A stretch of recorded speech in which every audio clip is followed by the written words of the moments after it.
Thomas Paine, Thomas Paine, Thomas Paine, Sam Adams, Sam Adams, Sam Adams, Benjamin Franklin, Benjamin Franklin, Benjamin Franklin.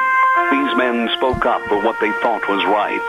From their courage came such documents as the Declaration of Independence and the Constitution of the United States. From their willingness to speak what was sometimes unpopular but right, we enjoy such liberties as freedom of speech, the right to keep and bear arms, and freedom of religion.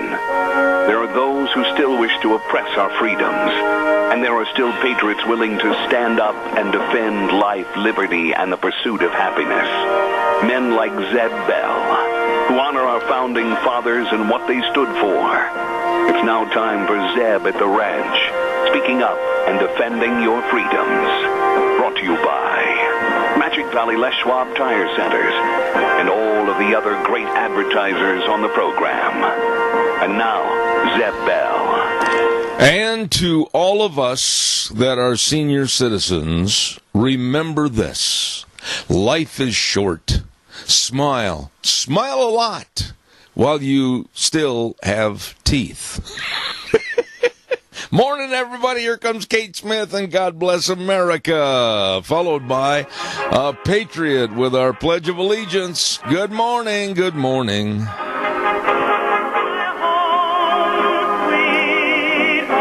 And a good morning to you and yours, whatever you're doing. Zeb at the Ranch, and I'm Zeb Bell. Good morning, and thanks to our major sponsor, your Magic Valley. Les Schwab Tire Centers, all 7 locations serving you. If you're getting ready for a road trip, you'd better stop in and see them for the very best of tires.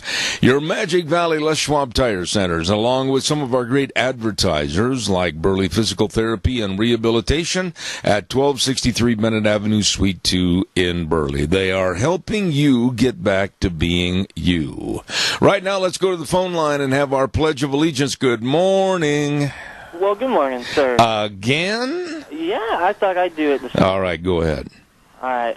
I pledge allegiance to the flag of the United States of America and to the republic for which it stands, one nation, under God, indivisible, with liberty and justice for all. Thank you, my friend. And right now it's time for the weather, brought to you by K&R Rental at 256 South, 600 west of Hayburn. Right there, you couldn't miss it on the Burley-Paul Highway. Absolutely, they've got the best of tools and equipment for rent, and they've got tractor mowers, push mowers, and they've got all the tools and the jackhammers, and they've got all the rototillers. Holy moly, they got it all. Stop over. They open up at early in the morning at 7 o'clock at K&R Rental. Roger and the crew over there in Hayburn on the Burley-Paul Highway. You stop in and see them today. Right now, here's the weather. Good morning. It is time now for your Zeb at the Ranch weather forecast. I'm Scotty Cameron. Going to be sunny and breezy today, expecting a high around 90. Could see wind gusts around 24 miles an hour. Then for tonight, mostly clear, a low of 56. Tomorrow, going to be sunny again, going to be hot, 90. Wind will be continuing on. Clear for Wednesday night, a low of 55. Then for Thursday, sunny, a high of 92, and the winds will be closing down a little bit. Going to be hot on Friday, a high of 95. Saturday, looks like a high of 93. That's your Zeb at the Ranch weather forecast. I'm Scotty Cameron. Woo! Wow, I tell you what, it sounds like summer. Thank you, Scotty. And the weather, of course, brought to you by K&R Rental. Give them a call or stop in today for all the available tools and equipment right there for you at K&R Rental. 256 South, 600 west of Hayburn. Number to call, 678-3122. I want to remind you, too, about our friends. They didn't have a sale last week because of the 4th of July recess. Well, I'll tell you what, they've got a ripping good sale planned for this Thursday, and that's the Burley Livestock Sale Yard, 1100 Occidental Avenue in Burley. Merv May, Cade Rogge, and Lance Udy. Oh, yeah, Thursday's sale day at the sale that works for you, the Burley Livestock Sale Yard. And don't forget, we'll have the cattle run on Thursday morning before the sale, and I want to urge you to call 678-9411 for consignments and sale information.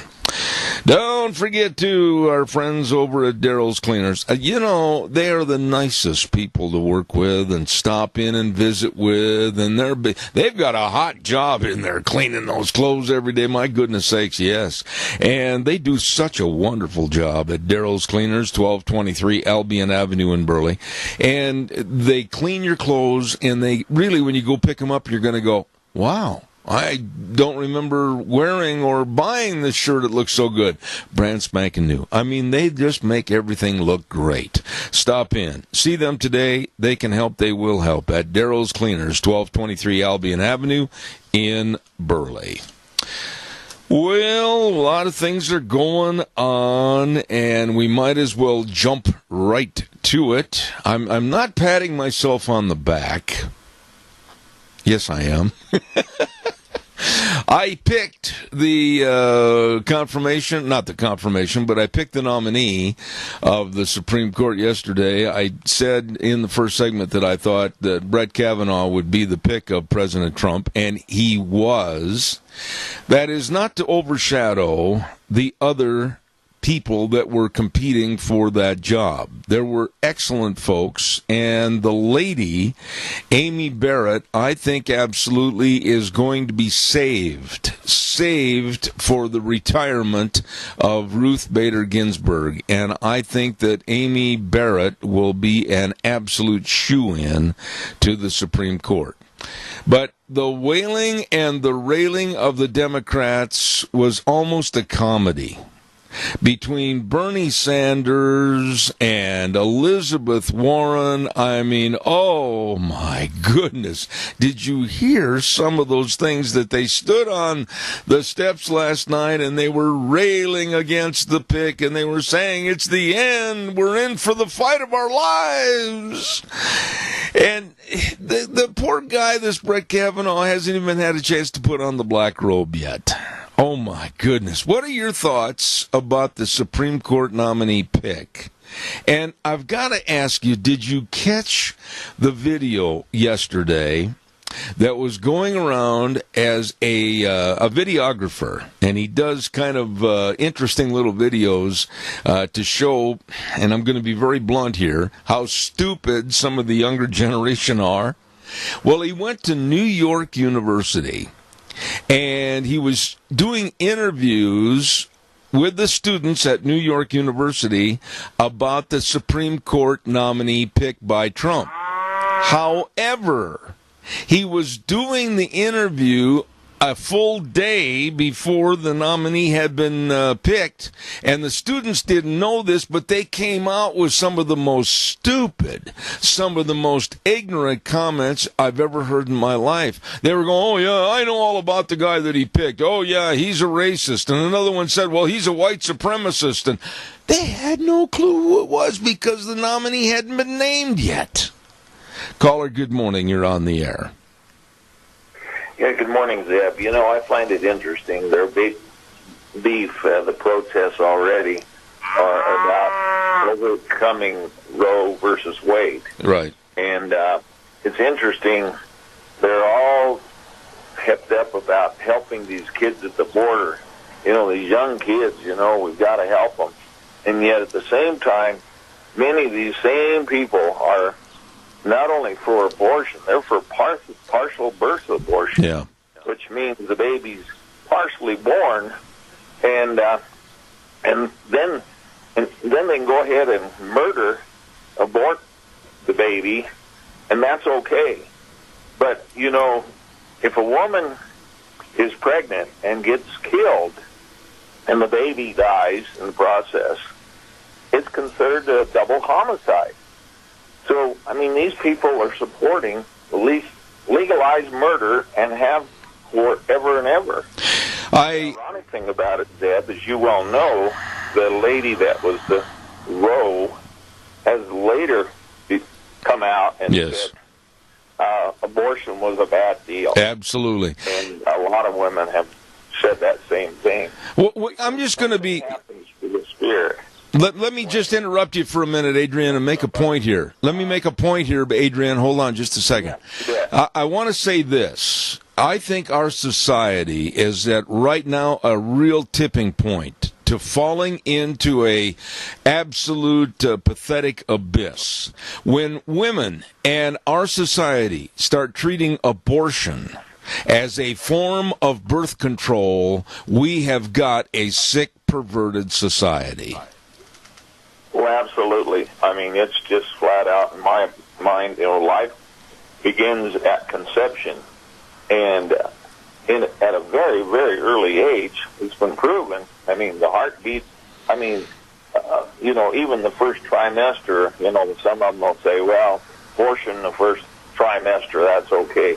Well, that in the first trimester, that baby fetus there is already has most of the major organs from that process, and from there it's just expansion. Yeah. And growing into a young baby that can serve humanity and should be loved and cherished. And what's really sad, there's been at least 60 million abortions. I forget what the number per day, even now, are aborted. Yeah, I got to jump in here, Adrian, and I've got to get a commercial break in, but I want to say this, that any society that reverts to a abortion as a form of birth control and makes it so easy to kill, but yet they allow others into our country illegally, that is a country that's soon to fail. And that country I'm talking about is America. I think we're paying the price. I know we are. I got to run. Thank you very much. I appreciate it. Thank you. We're seeing a lot of problems with weather and related incidents. And George Mason said if we quit being a Jesus-following nation, worshiping nation, that Providence would punish us with natural calamities. I agree. I really think that's been ongoing for quite some time. Got to run, Adrian. I got a spot break to do. Got to run. Thank you very much. I appreciate it. As long as we tolerate this, God can't be happy with us. We need to stand up and fight against this and hope we can get him approved. I agree. Thank you very much. Appreciate it. I don't think there's going to be a question that Brett Kavanaugh will be approved, but it's going to be a messy, rock-filled trail thanks to the Democrats and their absolutely insidious ways. Ramsey Heating and Electric at 2600 Overland Avenue in Burley. Caller number 2, I hope you're still there because I hope you have patience. I'm learning patience, so I think you'll probably hang on. I'll be right there, I promise. Ramsey Heating and Electric at, of course, 2600 Overland Avenue in Burley. Open 7:30 to 5 Monday through Friday. And it's not bragging, it's the fact. All your heating, cooling, and electrical needs with the top professional people serving you, as they have been for almost 60 years. Yeah, 6 decades. Wow. These are wonderful people, and they want to serve you. Ramsey Heating and Electric open 7:30 to 5 Monday through Friday, where they provide warm winters and cool summers. By the way, too, don't forget our friends at Denny's Restaurant. Oh, my goodness sakes. Everybody gets hungry. Well, why not treat yourself? Yes, absolutely. Stop in to America's Diner, Denny's Restaurant at 611 North Overland in Burley. Whether it's breakfast, whether it's lunch, whether it's dinner, whether it's any time, all the time you get that urge, stop in and let people really serve you with a smile on their face with a fantastic menu. Denny's Restaurant, 611 North Overland in Burley, the home of Zeb's Lunch Bunch, and it is so true. They are America's Diner. Caller, you've been extremely patient. Thank you very much.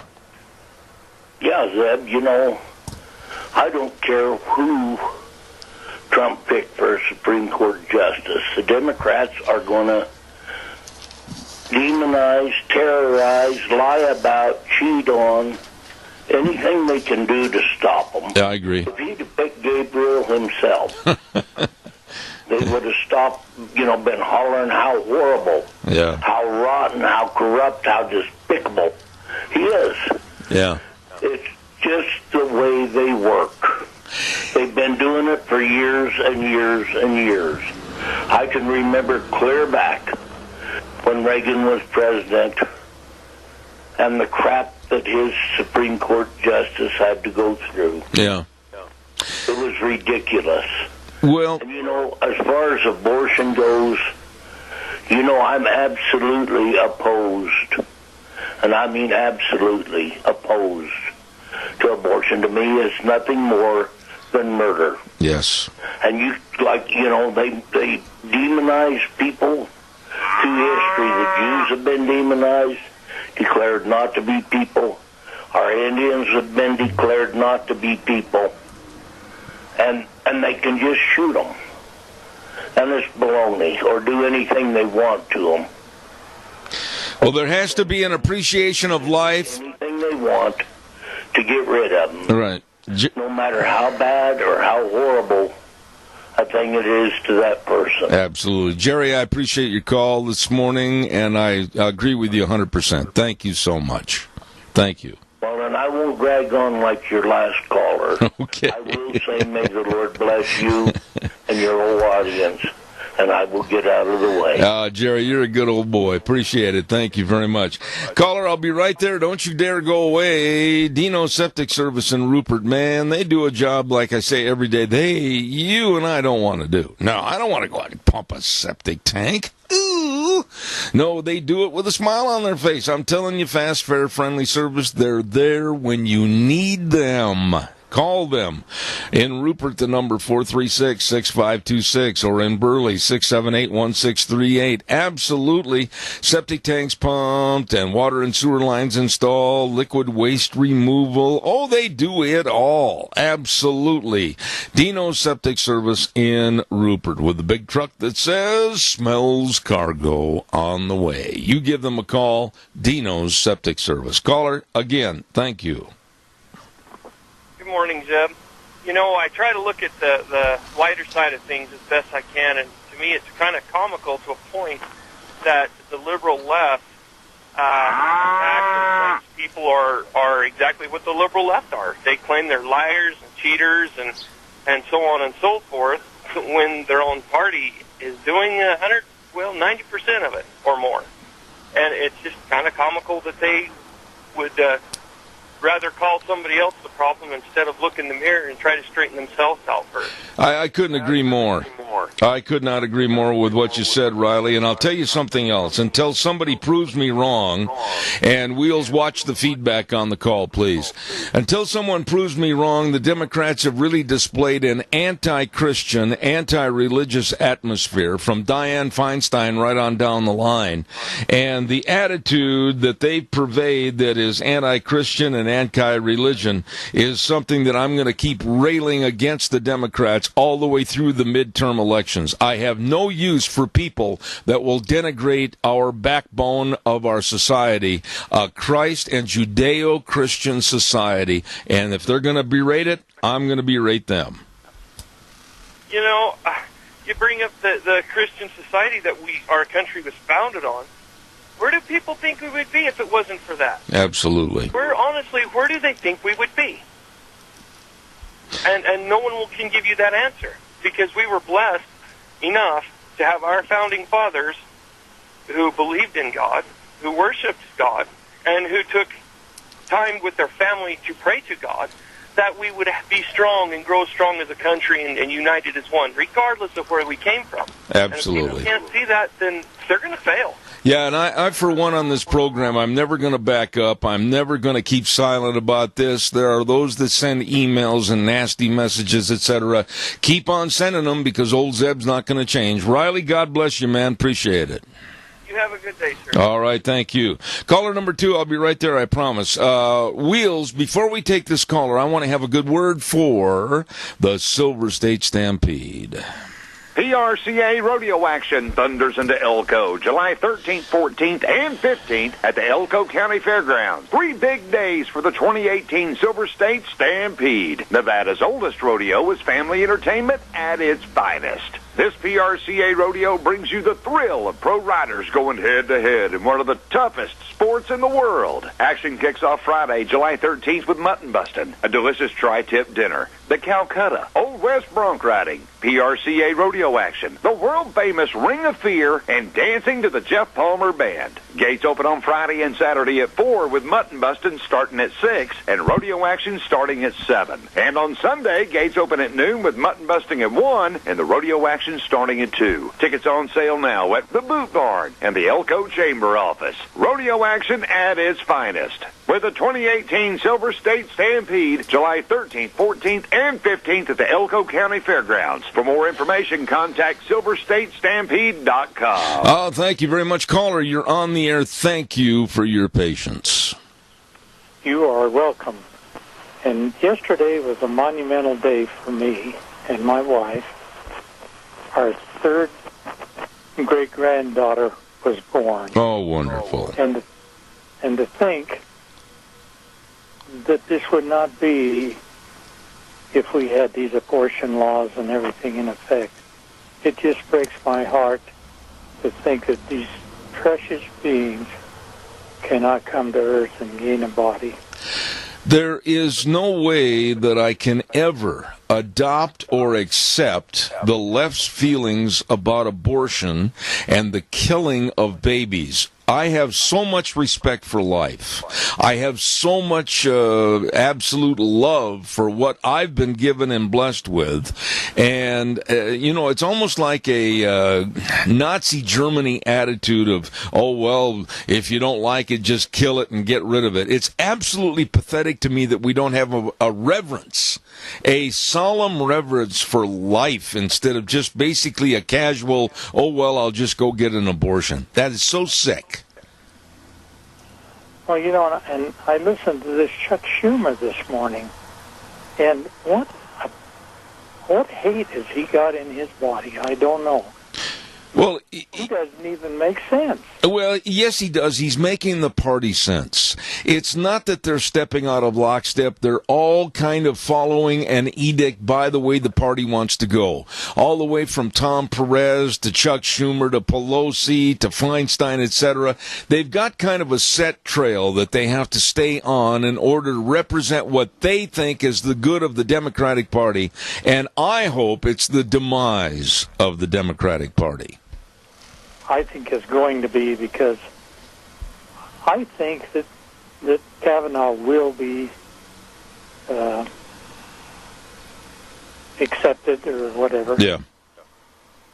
That it's just something that needs to be, because I'll tell you what, if they don't accept him, there's three more that's just waiting in the wings. Oh, yeah, and people too. This is what's so ridiculous. I mean, the Democrats and their wailing and their hand-wringing, and Elizabeth Warren coming out with some of the dumbest things that I've read in a long time. She came out and said, I know this will be hard, but we didn't get into this fight because it was easy. We didn't get into this fight when the odds would be stacked into our favor. We got into this fight to build a country that embodies the best in America. Well, the best thing that could happen to America is for Elizabeth Warren to buy a ticket to go elsewhere. Yeah, and this, no matter what they do or what they say, we're going to have a Supreme Court nominee, whether it be before the election or after. Yeah, and hopefully it'll all be done in a short period of time. Keith, thank you for your call. Appreciate it, buddy. Thank you very much. Thank you. I want to say that I hope this isn't going to be just elongated into weeks and months of haranguing. That's enough. I mean, we've been fighting over this Mueller investigation, and it's such an idiotic and absolutely asinine investigation that now has enveloped so many other aspects away from the original intent.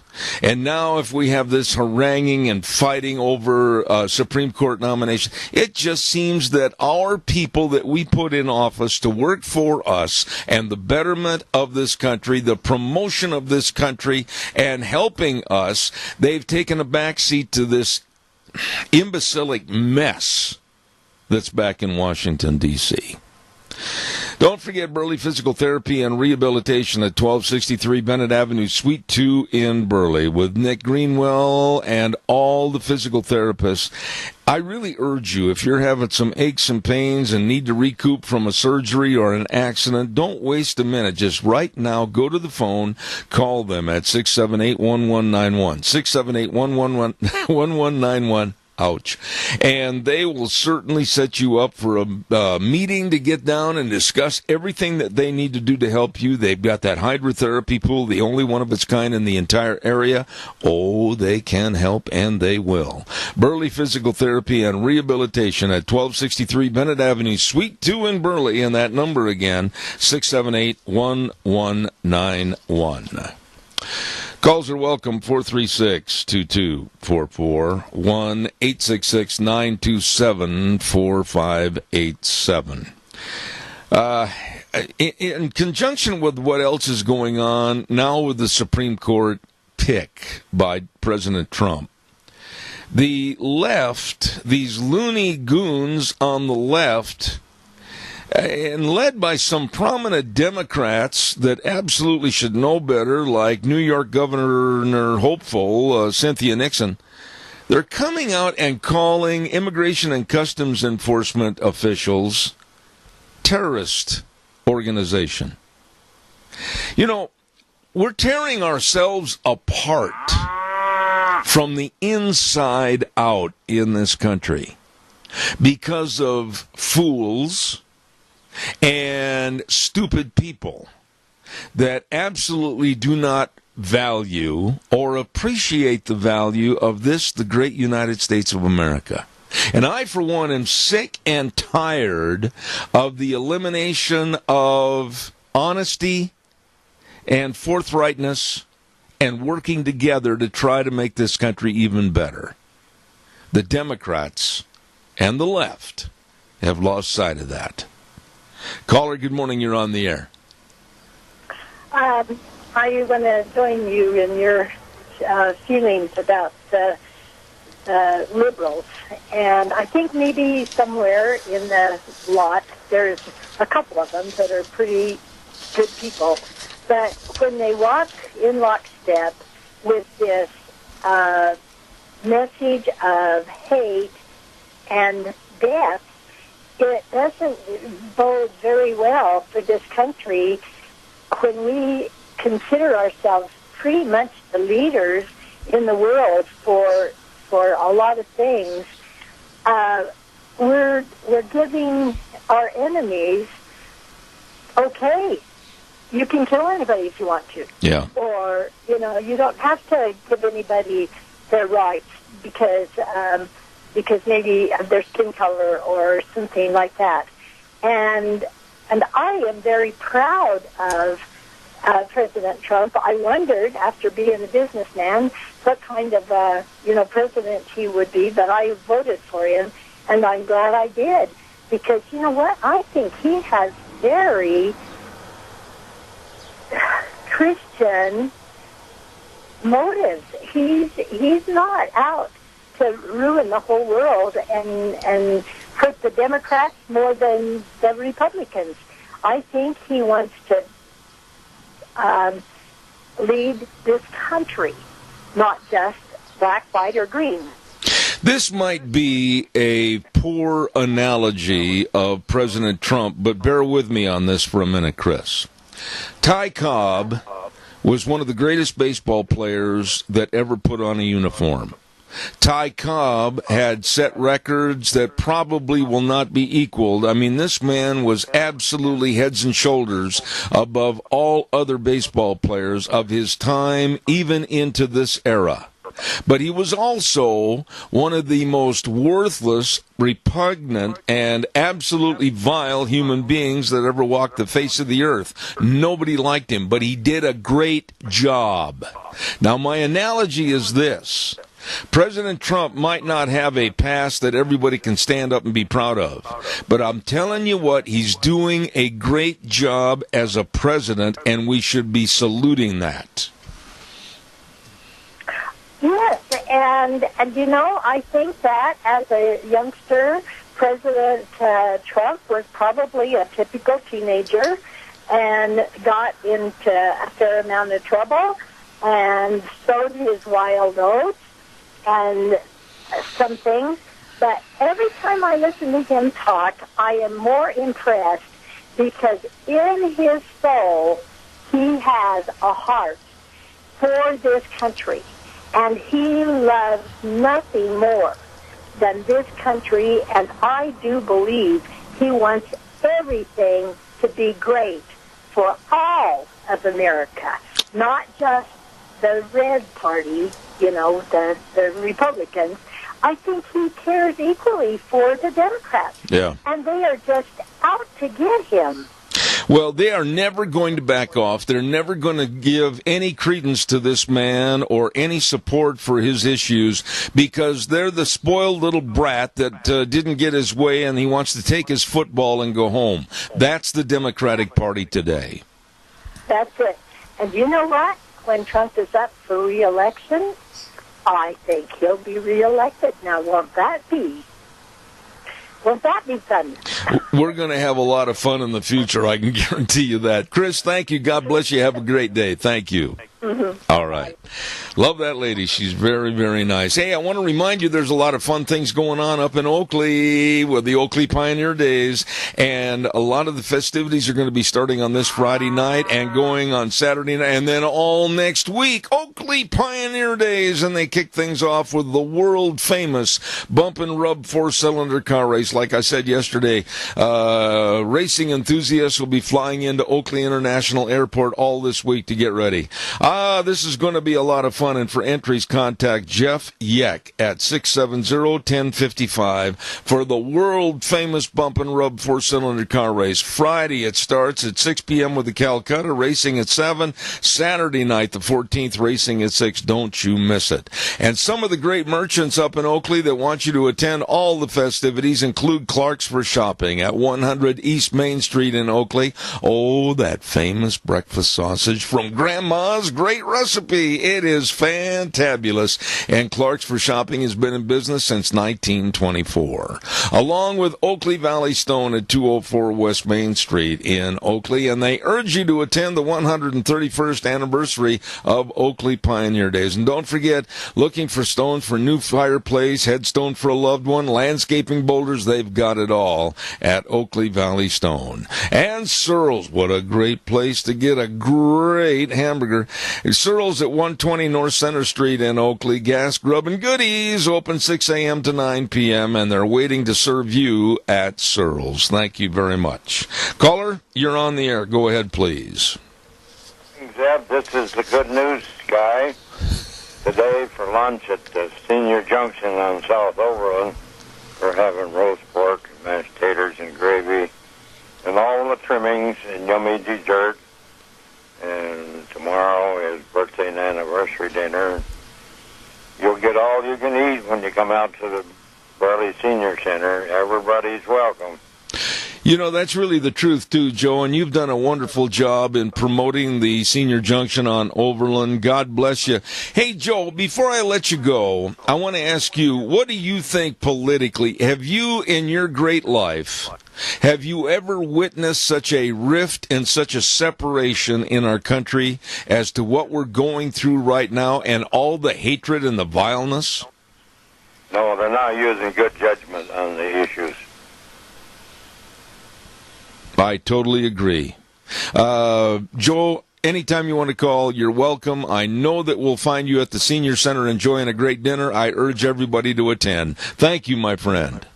Thank you. Have a great day. I will, sir. Thank you very much. That's quite a guy right there. Joe Taylor, thank you. Calls are welcome, 436-2244, 1-866-927-4587. Did you hear what the Boston City Council is going to do today in Boston, Massachusetts? This just takes the top of my cowboy hat right off. They're going to vote today at the Boston City Council to allow non-citizens to vote. Let that seep in just a little bit. Boston City Council, Boston, one of our major eastern cities. They're going to vote whether to give illegals, non-citizens, the right to vote. This is absolutely unlawful and against our Constitution. And I guess my question in a simple three-letter word is, how? How can they do this? And if these absolute, destitute of any common sense city council members vote in favor of giving the vote to non-citizens, it should absolutely be thrown out immediately. How are they doing this? Oh, boy. Call me. Don't forget Barry Equipment and Rental, Sales, Service, and Parts, 159 West Highway 30 in Burley with my buddy Juan. Yeah, I'm telling you, there's a great guy. 465 Addison Avenue West in Twin with Eli and the Nampa location for all your equipment rentals and retail equipment sales. Look no further than Barry Equipment and Rental. You know, they've got those Walker lawnmowers. Juan was on one day and he was just telling me everything from front to back, top to bottom. The Walker mower's absolutely the best. You get one, you want to mow your whole doggone neighborhood. So check it out today at Barry Equipment and Rental. In Burley, Twin Falls, and Nampa, absolutely the best. Barry Equipment and Rental. All right, calls are welcome, 436-2244, 1-866-927-4587. As of our program this morning at 8:06, all the soccer players on the soccer team in Thailand and the coach were out of the cave.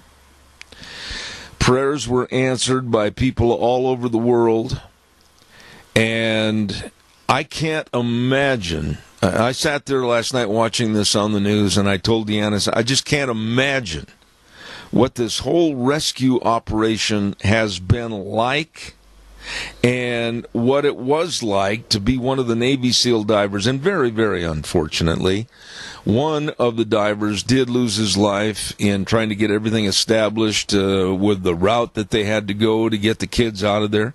But honestly, look at your sons that are maybe 12 to 15 to 17 and picture them being in a cave situation where they would have to go underwater to get out of that cave situation for, I think the route was approximately 2.5 miles. 2.5 miles in the murkiest, dirtiest, filthiest water with no way of visualizing anything, so murky you couldn't see, wearing the scuba outfit that you've never had on in your life, never had to breathe through a breathing apparatus like a scuba outfit, and literally by feel only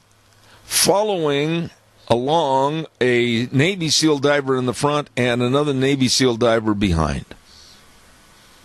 And then on certain points along the route, having to stop and change oxygen tanks in total darkness. I don't know who was the pep talk voice to these kids. Maybe it was a couple of them. Maybe it was one person in particular that got them all geared up and ready to go psychologically to take that trip. But boy, I'm looking at me. And if I knew that I had to go 2.5 miles underwater in a cave and not see anything, and it would take quite some time, it's going to take more than a pep talk. Caller, good morning. You're on the air. Yes, good morning, Zeb. About this voting thing, I think this is a shot in the dark. And they're figuring if they get away with it up there, this is going to go nationwide. Oh, absolutely. Absolutely. It's kind of a, like you said, a shot in the dark, and I think it's basically to see if something hits the target. But you know others are going to fall in lockstep. There's been other smaller communities that have tried this, but Boston, of course, a major city on the East Coast, voting today to allow non-citizens to vote. I hope that somebody comes in there and wakes them up to the point where you go ahead and vote if you want to, but we're going to come down on you like a cat to a plate of milk, and we're going to have it voided. Well, you know, people, they get the right to vote. That means they've served in the military or they have the right to serve in the military. These people have never done anything like that. They don't even have a tax ID number. We don't know who they are. Yeah, that's right. That's right, my friend. And this is all the more that we need to be concerned and aware and ready to stand up and fight this loony left in this country with all their ideas of open borders. Y'all come on in, we'll feed you clothing, we'll try to give you a job, maybe, or whatever. This is so asinine that we're a catch-all for the entire world. Tony, I don't know about you, but I don't want to be a catch-all for the entire world. Well, you know, you had that fellow on yesterday about the CO2 thing, and, you know, I thought a lot about it. What are we going to do when we run out of water? We don't have sufficient grounds to support all these people that are coming into this country. Well, that's true. Environmentally, like Frosty Woldridge has said on my program thousands of times, whether it's the water issues, whether it's the food, whether it's the housing, whether it's the absolute depletion of resources, in general, we can't afford to be the world's catch-all. We are in such serious trouble, and you try to wake up some of this younger generation, and they're so busy with their iPhones and all this electronic crap that's going on. They have no idea that our country, if it wasn't for Donald Trump, would be lost. I sometimes wonder when I'm watching the news, Tony, if maybe it has to get at a low, low point in this country to where finally some of the left are going to say, oops, and realize how stupid they have been. Well, I'm like a lot of other people right here in the state of Idaho. I grew up during the Depression. I've lived during the lowest part of my life ever, and I'd never want to go back to it. And unless some of these people experience that, they're not going to change. I agree. Tony, I always appreciate your insight in the morning. Thank you so much. Oh, you're welcome, and say hi to Deanne. I will, my dear friend. Thank you very much. Got to get the weather. I almost forgot to do the weather. Holy cow, I'm running late. I want to remind you about Mount Harrison Audiology and Hearing Aids. They're right behind the Minidoka Hospital across from the emergency room, and they are very, very able to bring advanced diagnostic capabilities to the Mini-Cassia region. With their new testing ability, they can help diagnose one of the common causes of vertigo, and I urge you to check them out today. Dr. Mitchell, Dr. Pickup, absolutely outstanding with all your hearing health needs. Call them at 312-0957. Right now, Scotty with the weather. Good morning. It is time now for your Zeb at the Ranch weather forecast. I'm Scotty Cameron. Going to be sunny and breezy today, expecting a high around 90. Could see wind gusts around 24 miles an hour.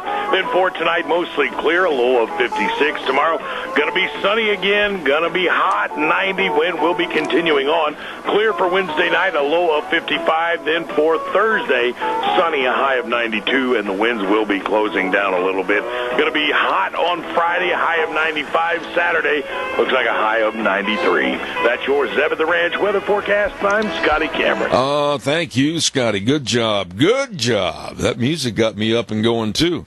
Hey, don't forget, Dr. Pickup, Dr. Mitchell, you can trust your hearing health to Mount Harrison Audiology and Hearing Aids. I urge you to make an appointment today. Easy. All you have to do is call 312-0957. That number again, 312-0957. The best serving you at Mount Harrison Audiology and Hearing Aids. All right, your turn. Calls welcome, 436-2244, 1-866-927-4587.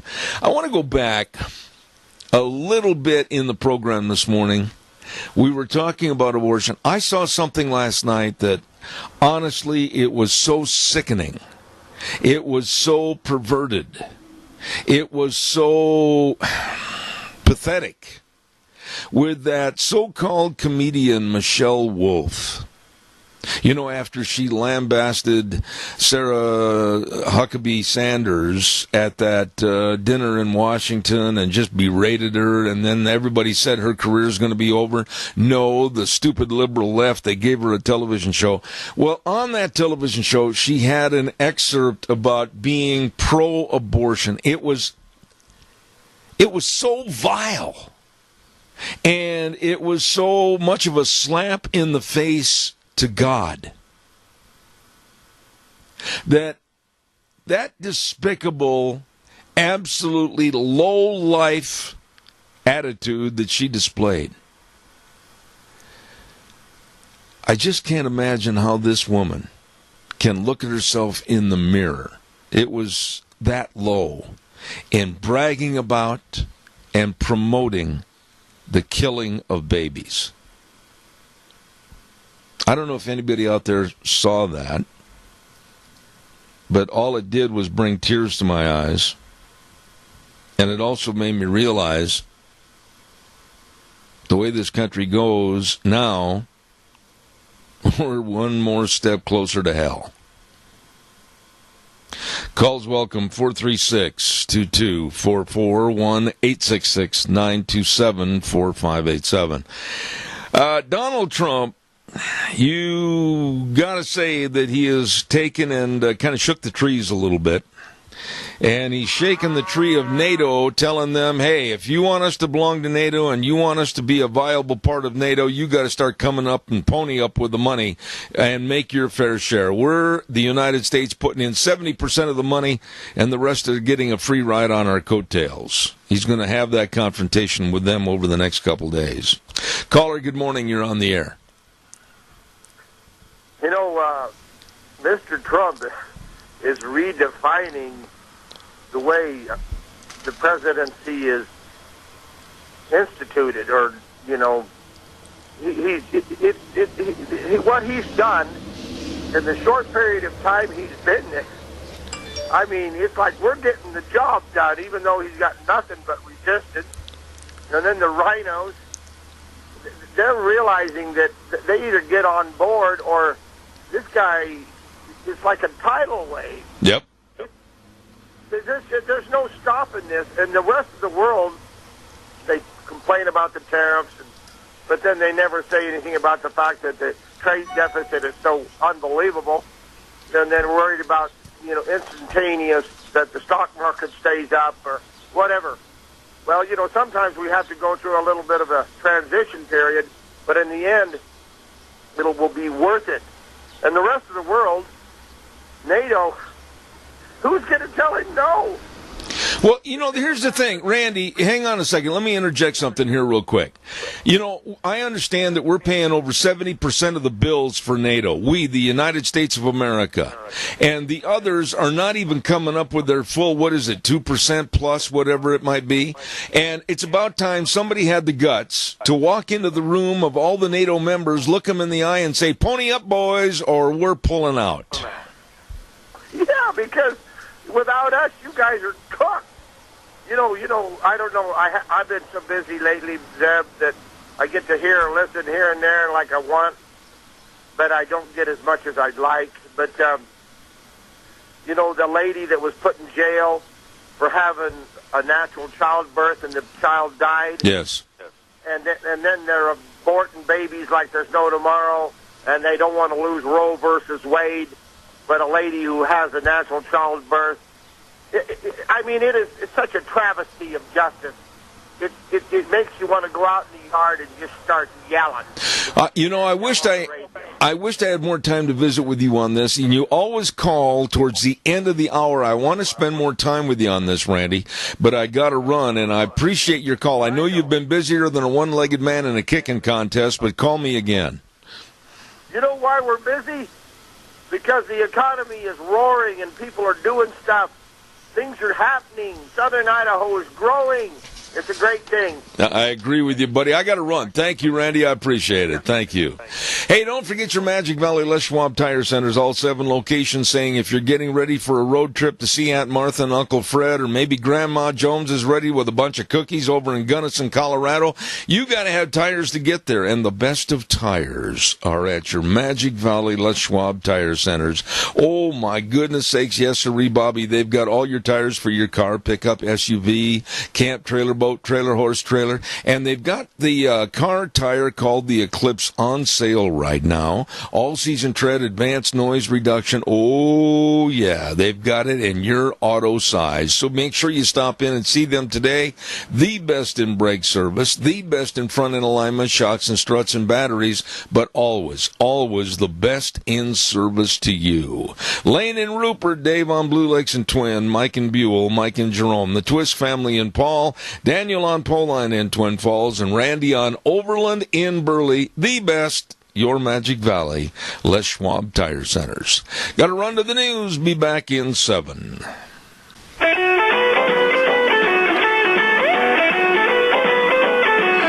Oh my, here we go, hour number 2 on a Tuesday, already July 10th. My.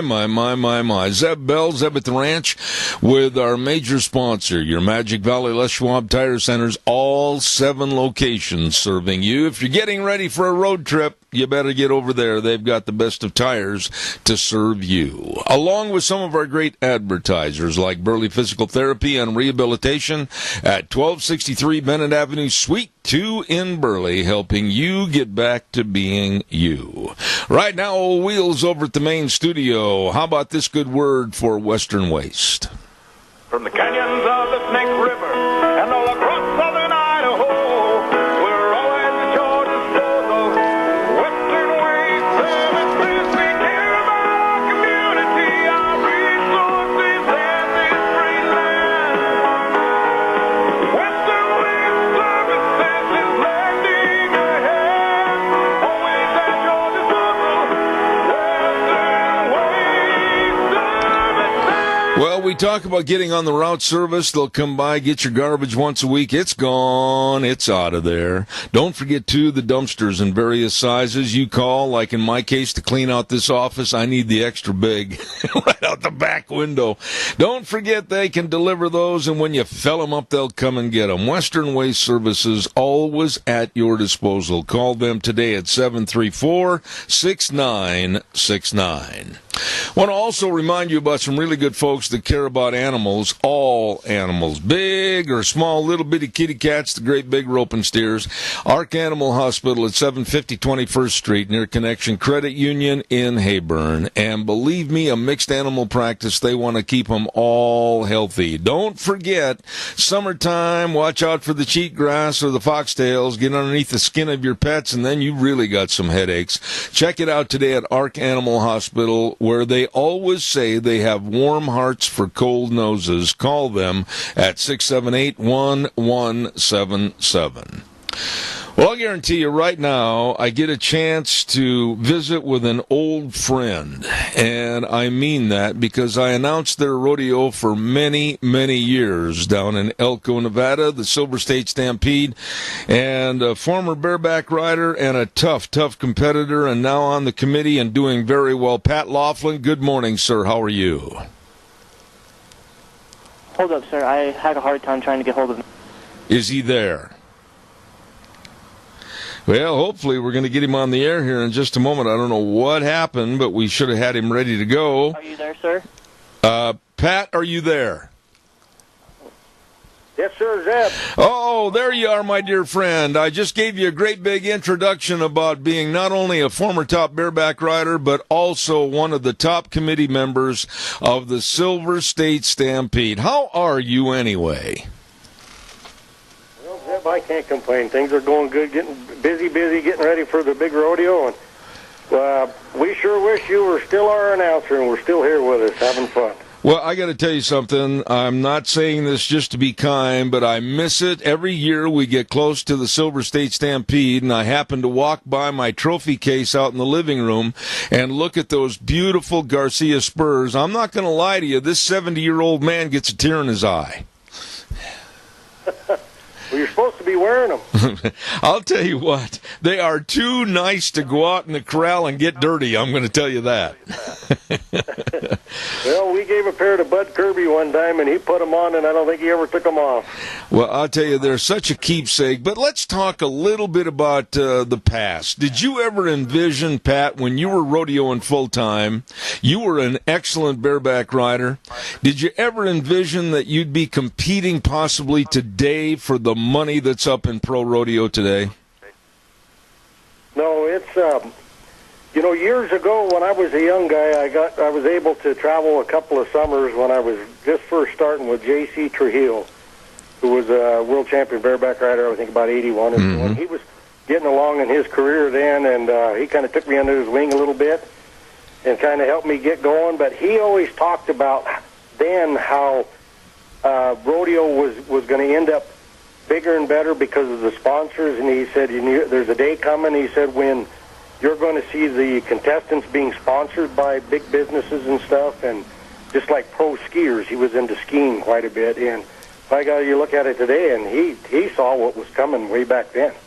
Now, when you look at your situation of being a former top contestant and then, of course, raising a family, and I know you've been heavily involved in baseball with your boys, etc., and then also being on the committee for the Silver State Stampede. Wow, people don't realize how much work it takes to put on a rodeo. Yeah, it's we've got a really good committee that a lot of them have been there quite a while. There's a couple that have been there close to 20 years now. I've been over 20 years, and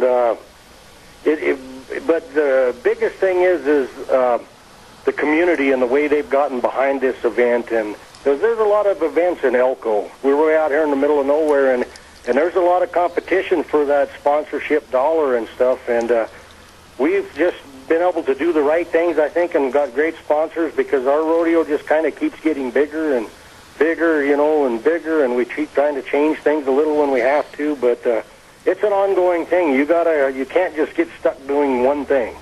Well, Pat, what makes Elko so great? I mean, the Silver State Stampede, you've won accolades as being one of the best rodeos in the wilderness circuit for quite a few years, and the contestants come in, the number one contestants in the world in the top 15 come in. Why? What makes your rodeo so good?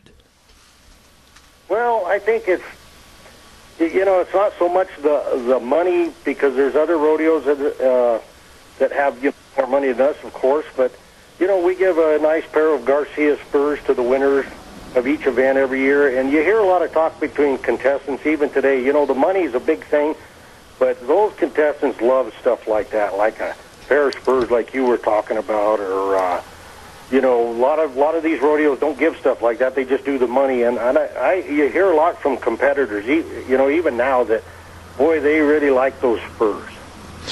Well, I absolutely am so proud to have worked with you folks over the many, many years. And I think one of the things that makes your rodeo, the Silver State Stampede, so good and so progressive as far as getting bigger, you've got a lot of people on that committee or people that have helped and volunteered that are former rodeo contestants like yourself that understand what has to happen. Yeah, you have to have Bill Wines. We've got him up in the skybox now. He's kind of semi-retired, so he gets to sit back and watch the rodeo quite a bit now. But, he was a former great bronc rider for years, and it really does help. And the connections that we made with the Kirbys through them, and we've got the Barty here that really made our rodeo up to the next level, is when we got them as a contractor. And Bud and Bill were great friends forever, and so that helps. But then you have to have a lot of, we have people that really don't know anything about rodeo when they first started, but they're good business people, good with money, good with advertising, stuff like that. So you got to get people in there besides just rodeo people to expand on stuff. Absolutely. That's probably one of our key things, is we have people that are well-rounded in a lot of different aspects of putting on an event, I guess I should say. Absolutely. Now, you start this weekend, and, boy, tell us a kind of a schedule as to how it's going to start, what's going to be the kickoff, and the different events. Go ahead and take it from day one on the 13th. Okay. in the past, we've always went Thursday, Friday, Saturday rodeo. Thursday's always been like our ranch hand bronc riding. We have the World Championship ranch hand bronc riding here. But we've changed that format just a little. There's so many bronc ridings everywhere. We don't get the entries like we used to, so now we get about 20. So we decided to make it a 3-day rodeo now. Mm-hmm. And what we do is the bronc riders ride during each performance, and then they get a final horse on a short round on Sunday. So what we've changed is we've eliminated Thursday. Now we've got Friday, Saturday, and now Sunday performance. So it's a 3-day rodeo now, 3-day PRCA rodeo. Yes, and we put Sunday in there because there's a lot of towns in Idaho, Utah that, of course, don't rodeo on Sunday. So we thought, well, you know what? We're the only ones for a long ways around here. Let's try a Sunday afternoon performance. And I talked to Jeff Flitton from Bartee the other day, and he said we've got quite a good turnout, good entries. Now I can't tell you, who and what, but we get a lot of top guys, top 15 guys here in all of the riding events. Absolutely. Absolutely. That's what we kind of shoot for. And the thing about rodeo, and then of course Sunday is going to be we're kind of making it a family's day. So kids under 12 accompanied by adults get in free. So we're just gonna, hope you get a few more families out there. It's a little cheaper to bring them when the kids are free, Absolutely. Now, Pat, let me ask you this. I understand that you've got a lot of extras that you've had for years and years, like a trade show, and you've got great music, and you've got dancing, and you've got great food. And during the rodeo, after the last bull's been bucked out, are you still going to have that world-famous Ring of Fear? Oh, yeah. We can't have. I think there's a lot of people around here that, tell you the truth, that come to the rodeo just to see the Ring of Fear at the end. It's kind of like a NASCAR race. They want to see a wreck. That's a good way to put it. Explain to my audience exactly. That's kind of the truth, I think. Yeah, we have that every year, and it's pretty funny. We use those Mexican fighting bulls, and we're the only ones that Bartee does anything like this. So every year, Jeff, he'll go out and buy 3 or 4 of these Mexican bulls and keep them all year just for our rodeo. Wow. Which just kind of shows you the extent and how far those guys will go to help us put on a great show. Well, let me ask you this question. Pat, about tickets. I've had people call me at my office and ask about ticket availability and how they obtain tickets when they're out of the area. What would you tell them, and what are the costs? I think it's like $15 for an adult, 10 and under, or 12 and under, something like that. It's not very much. We try to keep our prices way down because, you get people in and have a good event, because you go to a Major League Baseball game or a football game or anything anymore, and boy, I'll tell you what, you better dig deep in your pockets to go to one of those. So we try to keep the prices down, so people can come and have a good time. And we've got, I can give you the places real quick where you can buy advance tickets. The Elko Chamber of Commerce, IFA, Boot Barn, JM Capriola's, and Roy's Market are the places where you can buy them ahead of time. But we don't, we have plenty of room. We get big crowds, but you can just buy, you don't have to worry about having them ahead of time. You can buy one right when you get there, and there's plenty of seating and stuff. Okay. Now, what about the performance times on Friday, Saturday, and Sunday? Okay, on Fridays and Saturday, we'll be having the mutton busting. Starts at 6 o'clock. Rodeo performance starts at 7. The Friday, we have a Calcutta and auction off the bronc riders, so we get that squeezed in there in between before the perf starts. Saturday, same thing, mutton busting 6, performance 7. Then Sunday, we have mutton busting at 1 o'clock, performance at 2. Then the gates open at 4 o'clock Friday and Saturday, and at noon on Sunday. All right. And this is our first year for a rodeo on Sunday, so it's a big experiment, and it takes a while sometimes to get the word out, but we're hoping it'll turn into, maybe if it isn't really great this year, I think people get the hang of it, and I think it'll turn into a really good day for us. Absolutely. Absolutely. Now, what about after the rodeo? People are all revved up and ready to have some more fun. What about dancing? Any great music this year? Oh, yeah, we bring back the Jeff Palmer Band every year from Bruno up there. They play all kinds of good music, and people just love them. They've been coming for years, and, we've kicked it around a few times to find another band and stuff, but, they just play everything, and everybody has such a good time, and so we rev her up real big after the rodeo there till about 1 in the morning, and we shut her down and get her back going again the next day. So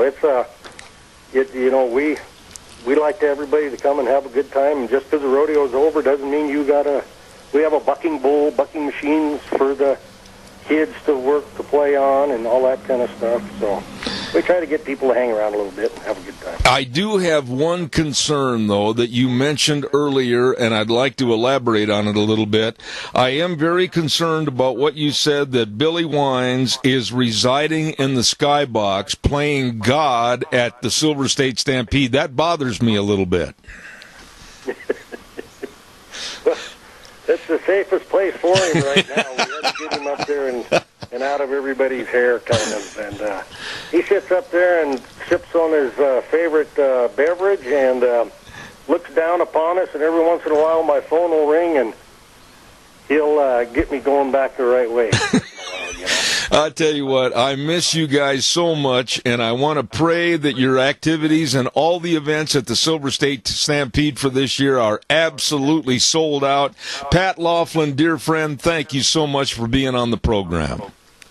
Thank you so much, Zeb. It was really good to talk to you, and hope to see everybody at the rodeo. God bless you, man. Thank you so much. Thank you very much. There is a man right there that I consider one of my dear, dear friends, Pat Laughlin and Billy Wines and the rest of the crew down at the Silver State Stampede in Elko, Nevada. Their great big event this weekend, July 13, 14, and 15. If you get a chance to go down there, you're absolutely going to love it. It's the Wild West. It's professional rodeo, but it's still the Wild West, and great people, and they have been so nice to me. I did that rodeo for, close to 20 years, and the last year I was there, before I had some health problems, they gave me a pair of those beautiful Garcia spurs. And I get a little teary-eyed right now thinking about it, because I miss that rodeo and those people so much. And if you get a chance to go to that event, please do so. It's outstanding. Want to remind you about our friends at Hanson Mortuary. Don't forget Joel Heward and his family and his staff serving you. And, of course, Hanson Mortuary at 710 6th Street in Rupert. The number to call, 436-5636. When there is the passing of a loved one, they are there to serve you and help you and always uphold the highest ethical standards with unquestioned integrity to you and your family. Please remember the number, 436-5636. Hanson Mortuary in Rupert, and Joel Heward also serving you at Morrison Payne Funeral Home on East Main in Burley. Really, really nice people. On Thursdays, man, we developed this about a year ago, the segment on our program called The Old Fishing Hole. And it's sponsored by our dear friends at Sportsman's Warehouse, 1940 Bridgeview Boulevard in Twin Falls. Reese and the rest of the crew, they have all, and I mean this, they've got all your fishing, hunting, camping, and food, and knives, and guns, and ammo, and clothing, and the list goes on and on and on. Well, they sponsor this, and Josh, the head of the fishing department there at Sportsman's Warehouse, he's going to be either out in a stream someplace fishing for trout, or he's going to be at a lake someplace, or he's going to be at the river. I mean, and he's doing it while we're on the air, telling us exactly what's biting, what isn't, what he's using, and everything. So don't miss The Old Fishing Hole, brought to you by Sportsman's Warehouse on Thursday at 10:30. Okay? Got you covered. In just a few minutes, we're going to get all set to go with our friends over at Vicky's Country Garden and answer a lot of gardening questions. But I also want to remind you about what's going on at Lee's Furniture, Floors, and More.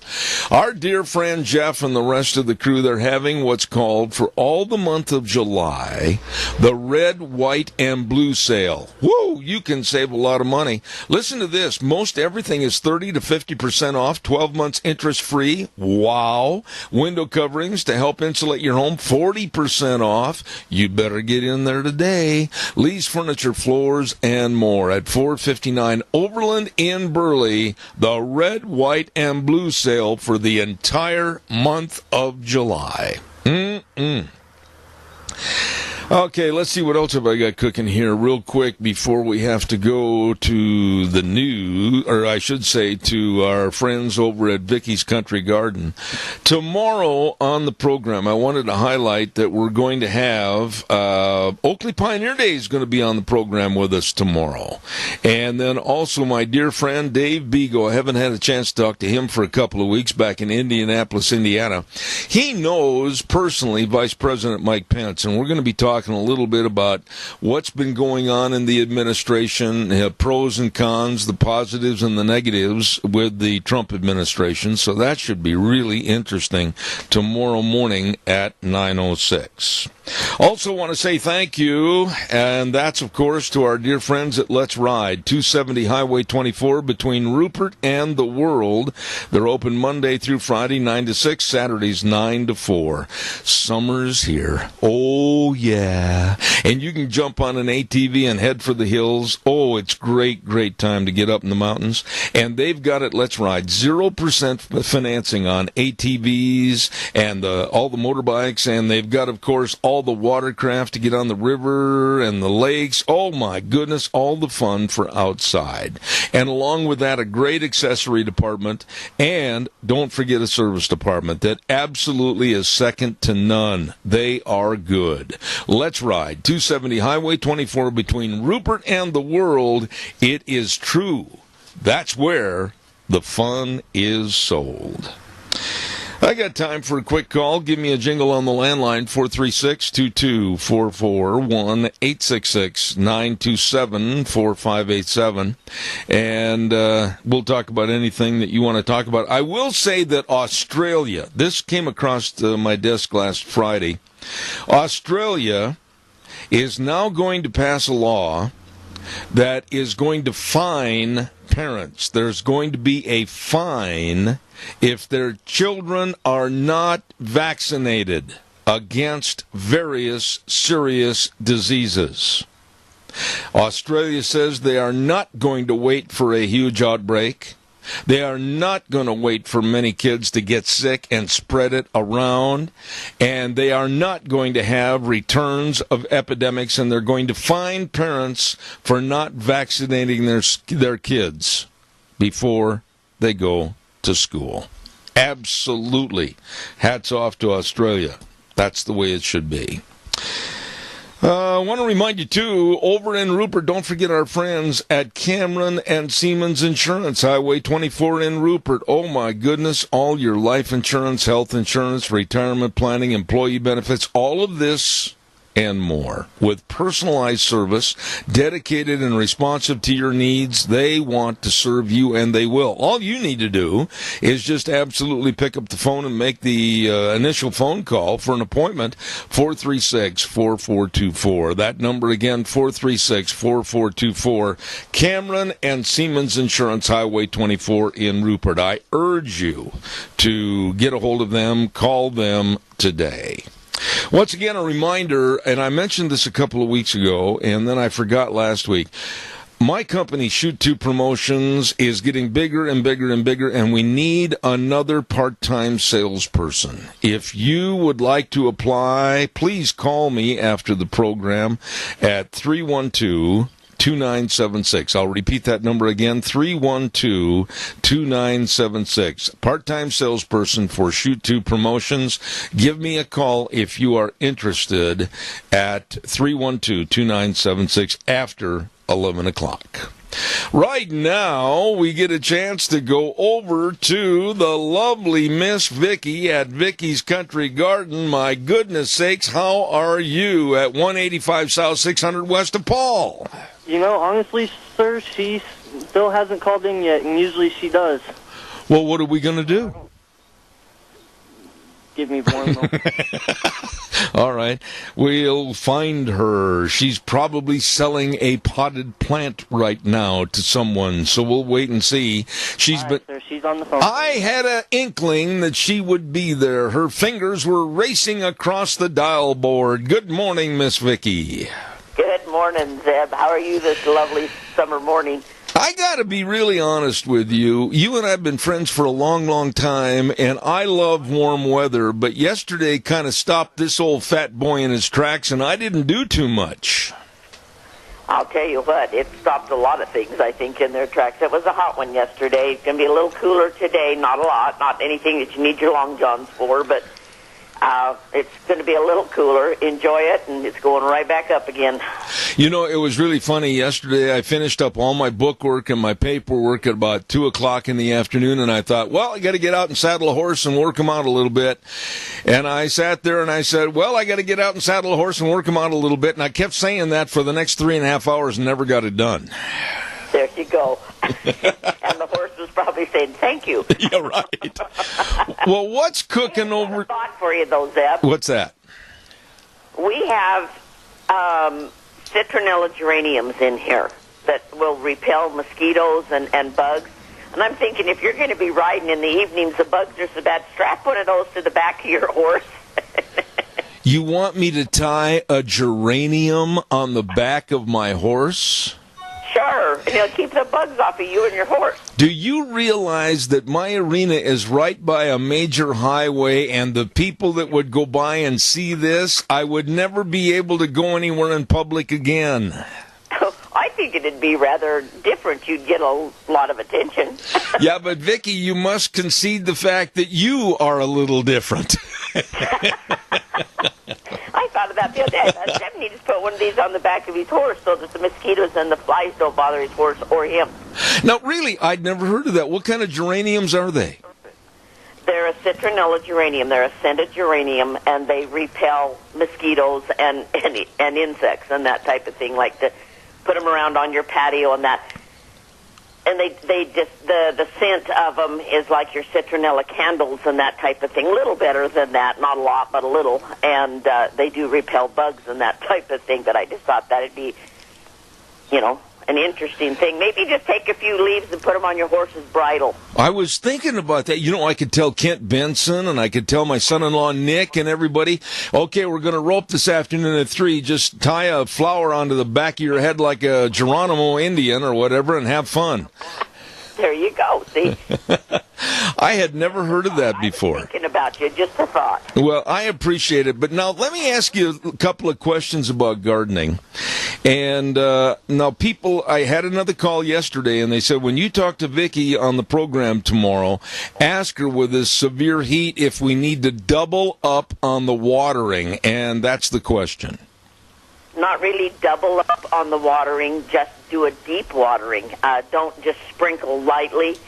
Put on, you know, if you're watering on the ground, if you're doing ground level type watering and that, just water in the evenings and water a little bit more as far as a deep watering into the soil and not necessarily more often during the day. Just one, maybe increase the watering up to where you know that the water has saturated the soil down deep so those plants can follow that water down and reach and have plenty of moisture throughout the day.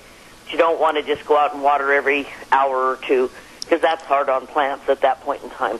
They'd rather have a deep watering and then be left alone. Okay. Now, Deanne was giving me a note regarding blight on tomatoes. What is the blight problem? Explain it for my audience. Okay, the blight is basically, it's like blight in the tomatoes. I mean, tomatoes and potatoes are in the same family. And blight is a fungus that gets in it, and it will kill the potatoes or the tomatoes. It turns the leaves kind of dark. They start to roll up, then they start getting spots on them, then they go yellow and fall off, and then the plant just goes down from there. And we are starting to really see it. The heat has really brought it on, big time. People are coming in all the time with tomato leaves and that. But a lot of people are coming in and they've got damaged leaves, but they're on the bottom. I always ask them, are these old leaves or are they new leaves? And a lot of times they're bringing me in old leaves. Those are going to be damaged. Those are just get damaged throughout time. But you want to watch your new growth and the tops of your plants. If you start getting yellowing and spots up there, now you've got a problem. So you need to get a good fungicide going. I recommend whether you're noticing anything on them or not, it's not going to hurt the plant. It's just going to keep it healthy. Just start a fungicide program because it's easier to keep it out than to get rid of it. Okay. All right. Now, I received a little note in the mail. It came in last week on Friday. And it's one of those letters where you kind of wrinkle your brow a little bit and say, this lady lives in Burley, and she said, I have a small garden for just my husband and myself. But the neighbor's 2 dogs come over every single night and leave deposits all over my garden. What can I do to stop their dogs from coming over and leaving things? Shy of a hot wire around your garden, high enough where they're going to get into it before they get into your garden, or talking to the neighbors and saying, I would appreciate it if you'd keep your dogs at home. Is this a big problem, though, with people that want to raise a nice garden and everything? Cats and, people turn their dogs loose at night because the dog catchers are gone. They're not out at night to catch them.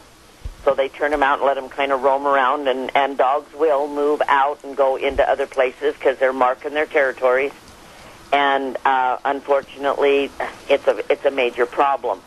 But other than the fact that you have to just basically talk to the neighbor and say, please keep them out of my garden. I'm getting tired of it.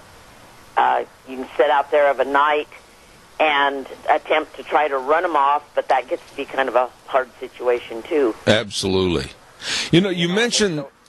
They don't like you shooting them, so you can't do that. Yeah, but you mentioned cats, and I think cats, if I had a garden and I was plagued with cats, that would bother me worse than the dogs. Cats are a little more... it's a little worse with cats, to be honest, because, you can throw the dog crap out, but cats are something that get in there and they really can destroy. They really can make the soil kind of toxic. They're worse. And once they start using it for a sandbox, sadly, but they bring more with them. It'll be a scent that other cats follow. Oh, boy. And it can become a real problem at that point in time. Oh, my goodness. Is there anything that can be put on the ground that would be a deterrent, that if they smelled it or got it in their nose, they'd go, pew, sky high? Cayenne pepper is one thing that a lot of people have used. Really? As far as, running cats out, because as they dig into it, they get it on their paw, they lick it off, and it's hot. It burns them. They can get that scent. They learn to pick up on that scent, so they back away from it. But yeah, cayenne pepper is one thing that has shown to work fairly well. There again, it's a tough one. Some cats, if they've used that spot for a long time, it's a tough deal to get them out of there. Basically, again, having to kind of either trap them and take them back to the owner and say, keep them on your property, or call the dog pound and have them come and take a check on things, that kind of thing.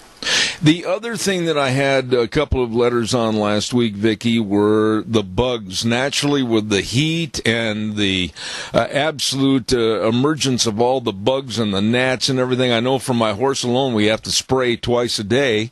What about the garden? People don't even want to work in the garden because the bugs and the gnats are so bad. It is. And this heat really brings it up. And earwigs are a real problem this year. They're really doing some damage on some plants. I'm seeing plants coming in, leaves coming in that you can tell the earwigs have been just chewing the daylights out of things. And there are granules in that you can put down on the ground that will stop those earwigs from getting, because they come across the ground and then climb into the plants. They're not a flying insect, so you can get granules and dust and that type of thing on the ground that will stop them at that point in time. the gnats and things of that nature, there is a product out there that's a real good one to spray your yard with. It's called Tempo. It's kind of expensive. You kind of have to get it. Usually, I think some of the, like Valley White and some of those guys carry it. I have not carried it, but some of the fertilizer companies carry it. The little bottle has no odor to it, and it will eradicate a lot of that kind of stuff in your yards. It's safe to use in your yard. What about for something for your garden that also would help eliminate maybe the gnats and the pests that are out there by your horses or your dogs or even you in the garden? I mean, what's a good spray to put on so you're not bit alive while you're out there trying to get in work in your garden? Well, there's different insecticides. We've always had 7 and things like that. Well, now 7's been taken off the market, and we have a product that's called 8. Maybe next year we'll have 9. There you go. But at this point, there's just they're just basically some sprays that you can spray on your plants and that to keep them off. But to keep them out of the air and things of that nature, that's a tough deal because they fly in from other areas. Keep any kind of ponds, wet spots, hydrants that are leaking and things like that. That draws the gnats and that kind of thing to, the moisture there. It's a fungus gnat, a lot of it, that's bothering us. And the little flies and that. And they hover around stagnant water like mosquitoes and that type of thing. So keep all that kind of stuff out of there. There are some things you can put in the water to keep the mosquitoes and that from breeding and laying eggs in the water that won't hurt animals or anything like that, too. Well, in the final time that we have here to talk this morning, it's almost time to start digging and picking the fruits of your labor. Those gardens should be coming along with some things that you might start to eat. Oh, yeah, there's a lot of people that are doing new potatoes and peas right now. If they planted the early spuds, you can start digging those spuds when they're just a little golf ball marbles and that type of thing. They're really good at that point. The new potatoes are coming on. The peas are coming on. Radishes, people have been really enjoying a lot of radishes. They're up and running pretty heavy. Beans haven't set on yet, but cucumbers are setting on. I mean, it's getting there. We're getting close, and not a lot of corn coming on yet. It's been kind of a slow year for corn, but this heat will bring that corn. You'll be seeing that corn jumping, and like I've said all along, now's the time to boost that corn with some nitrogen. Just get some of the cheap lawn fertilizer with the high nitrogen in it, and go down through your corn and give it a boost of nitrogen about now, and you'll see it keep going then. Well, Vicki, you just brought something up. I noticed Deanne and I were going into town the other day. As a matter of fact, it was last week on Tuesday, and we were looking at the fields of corn, and in general, not just garden corn, but field corn, everything seemed to be a little slower this year in growth. They always had the old adage, knee-high by the fourth, and I didn't see a lot of corn that was going to make it. Yeah, it's the cool temperatures we've had. Corn likes heat. And once it turns off now with these 90 and 100-degree temperatures, I mean, you'll see it catch up real fast now. But at that same point in time, like I said, this is when it needs its boost of nitrogen to keep it going. It is in the grass family, and it is a heavy nitrogen feeder, and it needs to be boosted about now. And then again, about once a month, if you'll come through and give it a nice boost of nitrogen, you'll keep that corn growing, and you'll have a lot better corn crop. Okay. Now it is time for Vicki's gardening tip of the week. Well, my tip is stay hydrated, keep your plants hydrated, and take time to smell the roses, because they're blooming beautiful right now. I love it. I hope you had a good Independence Day, 4th of July week. I hope you had a fun time. We did. We was in the parade. I looked for you, but I didn't see you. Well, would you have thrown me some candy if I was there? I would have. I see. Okay. I just want to tell you how enjoyable it is to sit back and learn about gardening and everything from you, and I'm still sitting here contemplating tying a geranium to my resistol this afternoon to keep the bugs away. Well, it has to be a scented geranium. It has to be a citronella, not just a plain old geranium. It has to be a citronella, or the bugs are going to keep right on chewing. So it has to be one of those. So if anybody wants to keep the bugs out of their patio or off their horses, come and see me. What are your hours, Vicki, please, and the location where everybody can get over to have a chance to meet you? Alrighty, our hours now, we've shortened them up a little bit with this heat as things have slowed down. We're open from 9 to 5 Monday through Friday, 9 to 3 on Saturdays, and we're closed on Sundays, and we're right on the Burley-Paul Highway. Can't miss us. We're right there alongside the road. You can see the greenhouses, and it's us. I want to tell you how enjoyable. I look forward to this, and I am not a gardener. You forgot more about gardening than I'll ever know. And this lovely lady can help you. She helps a lot of people. Vicki at Vicky's Country Garden, 185 South, 600 West of Paul, 438-5663. Thank you, Vicki, and I'm going to start looking for a geranium right after the program. There you go. That'll work. All right. Hey, God bless you. Have a good day. Thank you. See you. All right.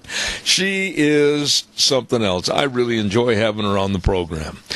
It's time for the weather, and Scotty's been doing the weather for us this week. Gina's on vacation. And our weather sponsor, of course, Phillips, Oaks, Goodwin, Crane, and Company. They've been providing accounting services to the Mini-Cash area for well over 50 years. And there is a new big change in the tax laws that are going to affect you, your family, and your business. And many of the tax rates have changed. There are new deductions, and there's been some alterations on old deductions. So I urge you, and I mean this, to get a hold of them today and find out more. Phillips, Oaks, Goodwin, Crane, and Company. The best of accounting services, tax return preparation, tax planning, business consulting, retirement planning, all of this and more, with locations in Burley and Rupert. Right now, they bring you the weather. Good morning. It is time now for your Zeb at the Ranch weather forecast. I'm Scotty Cameron. Going to be sunny and breezy today, expecting a high around 90. Could see wind gusts around 24 miles an hour. Then for tonight, mostly clear, a low of 56. Tomorrow, going to be sunny again, going to be hot, 90. Wind will be continuing on.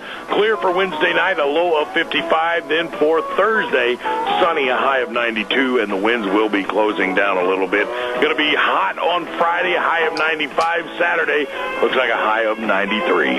That's your Zeb at the Ranch weather forecast. I'm Scotty Cameron. Woo, it's going to be Sweat City out there for a while. And the weather brought to you by our friends and yours, serving you, Phillips, Oaks, Goodwin, Crane, and Company. Once again, changes to the new tax law, and you need to know about these. For you, your family, and your business, please get a hold of Phillips, Oaks, Goodwin, Crane, and Company today. With offices in Burley and Rupert, Phillips, Oaks, Goodwin, Crane, and Company. They just finished bringing you the weather, and right now I get a chance to sit back and enjoy a visit with Vic over at Stoats Equipment Company in Burley, your John Deere dealer. Man, I tell you what, I bought a brand new tractor from them, and I am in Heaven City. I'll tell you what, they are super people to work with, very nice, very knowledgeable, and they do make your life easier. Right now, Stoats Equipment Company and Ag Minutes. Welcome to Stoats Equipment Ag Minutes, featuring innovative ideas and people that are dedicated to serving agriculture and you.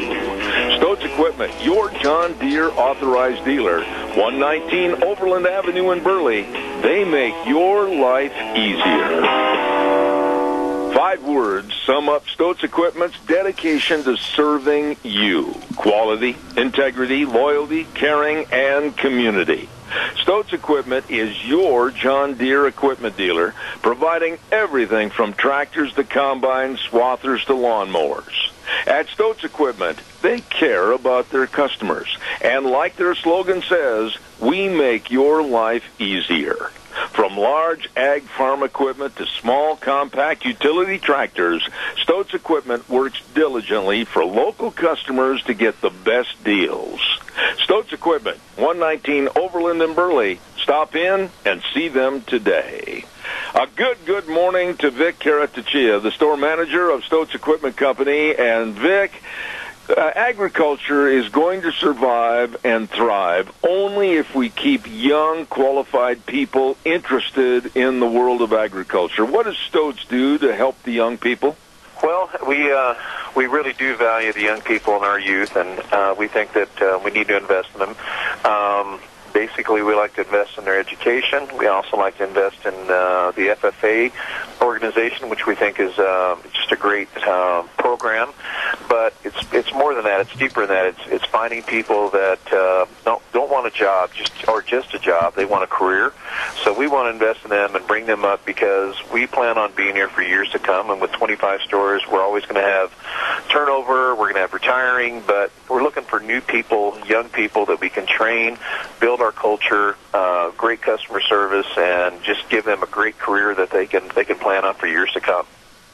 What about the young people of today? Have you noticed kind of a decline, or is the line staying steady, or is there an increase in the interest of getting involved in the different facets of agriculture? Well, finding good people is always any employer's nightmare because there's a lot of people that can fill a hole, but if you can fill that hole and really build the business and build their, blossom them into the person or the person that you want for that position that's going to exceed your expectations, what we're looking for. And yes, those are getting harder to find, but I think there's also a re-interest in the farming community and what we do.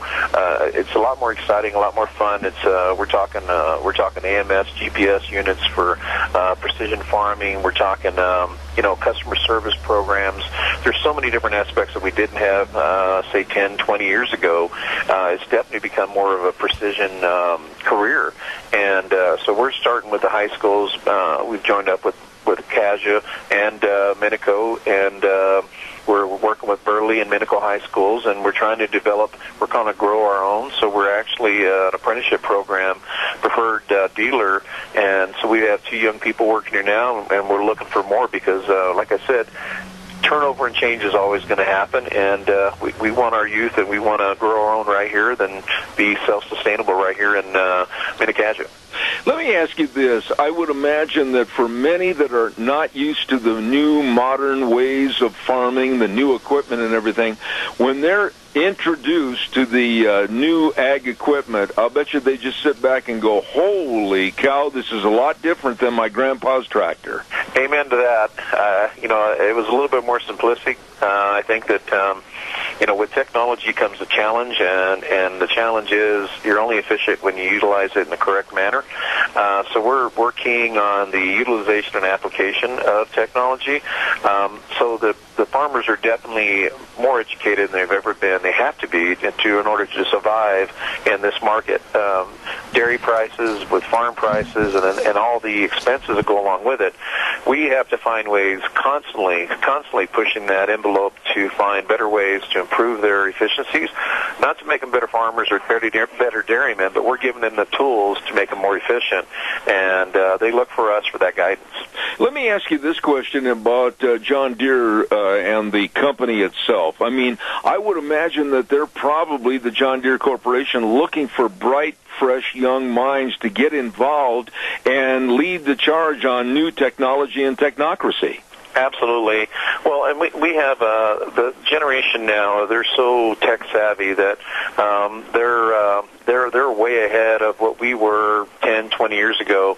When I started out with the company 30 years ago, I got hired in '87 as a young tech. We just didn't have the technology. We didn't have that the foundation of technology, so it had to be taught. Now they're way ahead of the game. They're embracing it. So now it's kind of like any job. If you don't have passion for it, then you're not going to exceed and you're not going to excel at it. So they have that passion, they have that drive, they have that interest, and it's developing into almost a culture of, what can we do better, what can we do faster, and I want more and more and more. I tell you, folks, I'm very impressed with this whole operation. Vic Carataccia, the store manager at Stoats Equipment, your John Deere dealer at 119 Overland and Burley. They are always searching for ways to make your life easier. Vic, thank you for being on the program. Thank you, sir. Thanks for listening to Stoats Equipment Ag Minutes, your John Deere equipment dealer at 119 Overland and Burley. At Stoats, they want to make your life easier. I absolutely, I don't brag about every business, and I should, because I'm so thankful that they're on my program. But my people that are on the show, the sponsors and advertisers, are all first class, all of them. And when I approached Stoats Equipment for coming on this program, and the Ag Minutes, and the work with Vic and his staff, they're just so doggone nice. And they're so efficient at what they do and so knowledgeable. And like I said, I just bought some equipment from them, and I just have never been treated better. And I know they treat you the same way. Absolutely first class at Stoats Equipment Company, your John Deere dealer in Burley. Really, really good people. Coming up next hour, we're going to have the world-famous traveler that's home for a while, and that's, of course, Dr. History on the program. And then at 10:30 this morning, we're expecting to have a gentleman, Seth Coyne, is going to be talking about the end of the middle class in America. That's going to be pretty interesting, so we're looking forward to that. I want to remind everybody, as Dr. History just walked through the door, as a matter of fact, hello, salute to you, sir, that we are going to have the July Lunch Bunch. I was asked about this earlier this morning. We're going to have the July Lunch Bunch, and it's going to be on the 26th. Thursday, the 26th at 11:30 at America's Diner, Denny's Restaurant in Burley at 611 North Overland. Don't forget, put that on your calendar. July 26th will be the next lunch bunch at Denny's Restaurant. There, you've got that all taken care of. One more time, I want to say that we're getting bigger and need another salesperson. Shoot 2 Promotions, my company, and we are looking for a part-time salesperson. If you are at all interested, please contact me at 312-2976 after the program. Can't talk to you about it right now, but I can after the show at 11 o'clock. And that number again, 312-2976. If you are interested, I would like to talk to you. Let's see, what else have I got here? On Thursday, don't forget at 10:30, the Old Fishing Hole, brought to you by Sportsman's Warehouse. Other activities on Thursday I want to remind you about is that we have Cassia County School Days at 10:10 on Thursdays. We, of course, have Rita Ramsey. We've got our chamber report. We've got Cassia Regional Hospital with their report. Woo! We got a lot of things cooking on Thursday. And tomorrow, so far, we know that we're going to have a representative from Oakley Pioneer Days on our program, along with Dave Beagle and many others. But right now, we're going to send this back over to our main studios. We'll be back in about 7 minutes.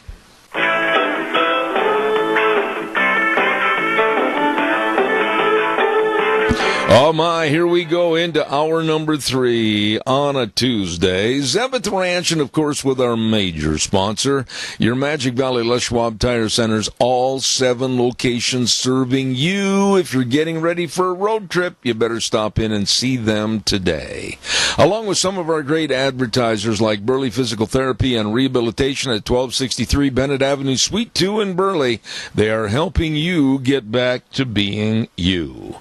Well, he came in here this morning and absolutely was trying to second-class me with being overdressed and so la-di-da. Here he is, the one, the only, and we're blessed for that, Dr. History. Thank you, Zeb. I may not look good, but I can dress good, right? Is there a truth to the rumor that you're going to be racing a car in the bump and rub car race at Oakley?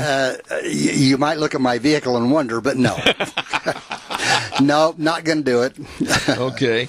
I've wanted to do that. Yeah. I really have. Well, while we're talking about Oakley, let me just tell you, I ran into a member of the Oakley Vigilantes last week. And did they arrest you? They didn't, but I told, this is a younger guy, and I said, you know, when I was growing up, they used to have a Pony Express race. Yeah. From the middle of Burley to Oakley, 20 miles.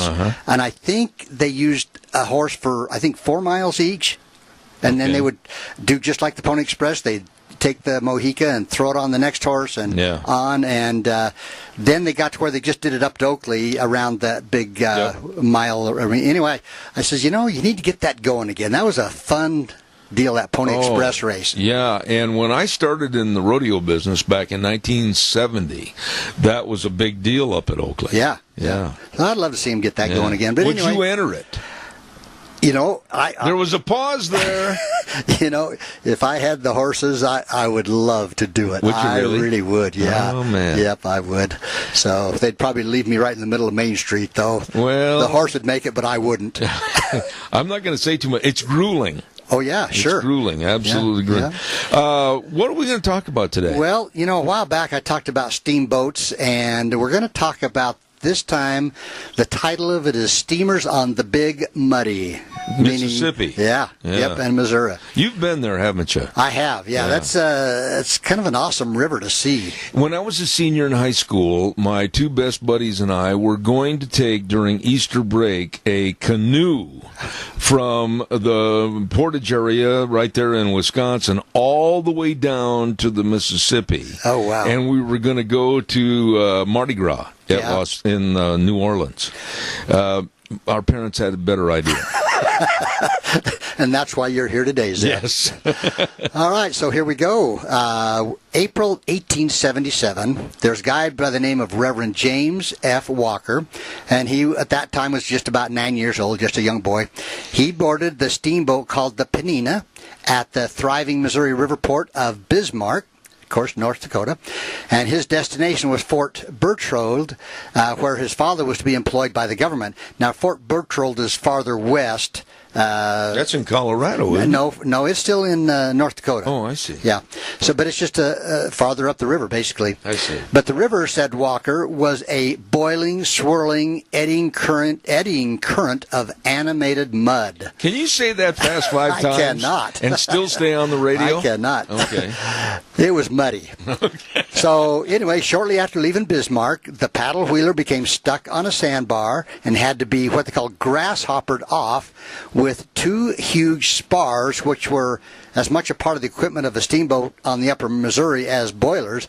So this grasshoppering is just kind of, it's like they kind of lift it up, move it, and to get it off the sandbar. I see. Well, that night after the boat pulled into shore and the passengers had retired, a fire broke out in the ship's laundry room. It was extinguished by the crew. The next day, the Penina pushed into shore to replenish her fuel supply of cordwood. Of course, they all had to have wood for the steams at a wood station. And while they were stopped there getting wood, part of the bank gave way of the river, and with a tremendous roar and literally pinned the ship to the spot. Well, the Penina was dug out, and the voyage continued on. So here's just one example of the things that happened. Did anybody ever get the idea that maybe this ship was doomed? Well, we'll keep going. I figured we would. Yeah. Well, anyway, so the Penina encountered on its routine trip just a few of the hundreds of hazards facing the daring breed of rivermen who piloted steamboats on the Missouri.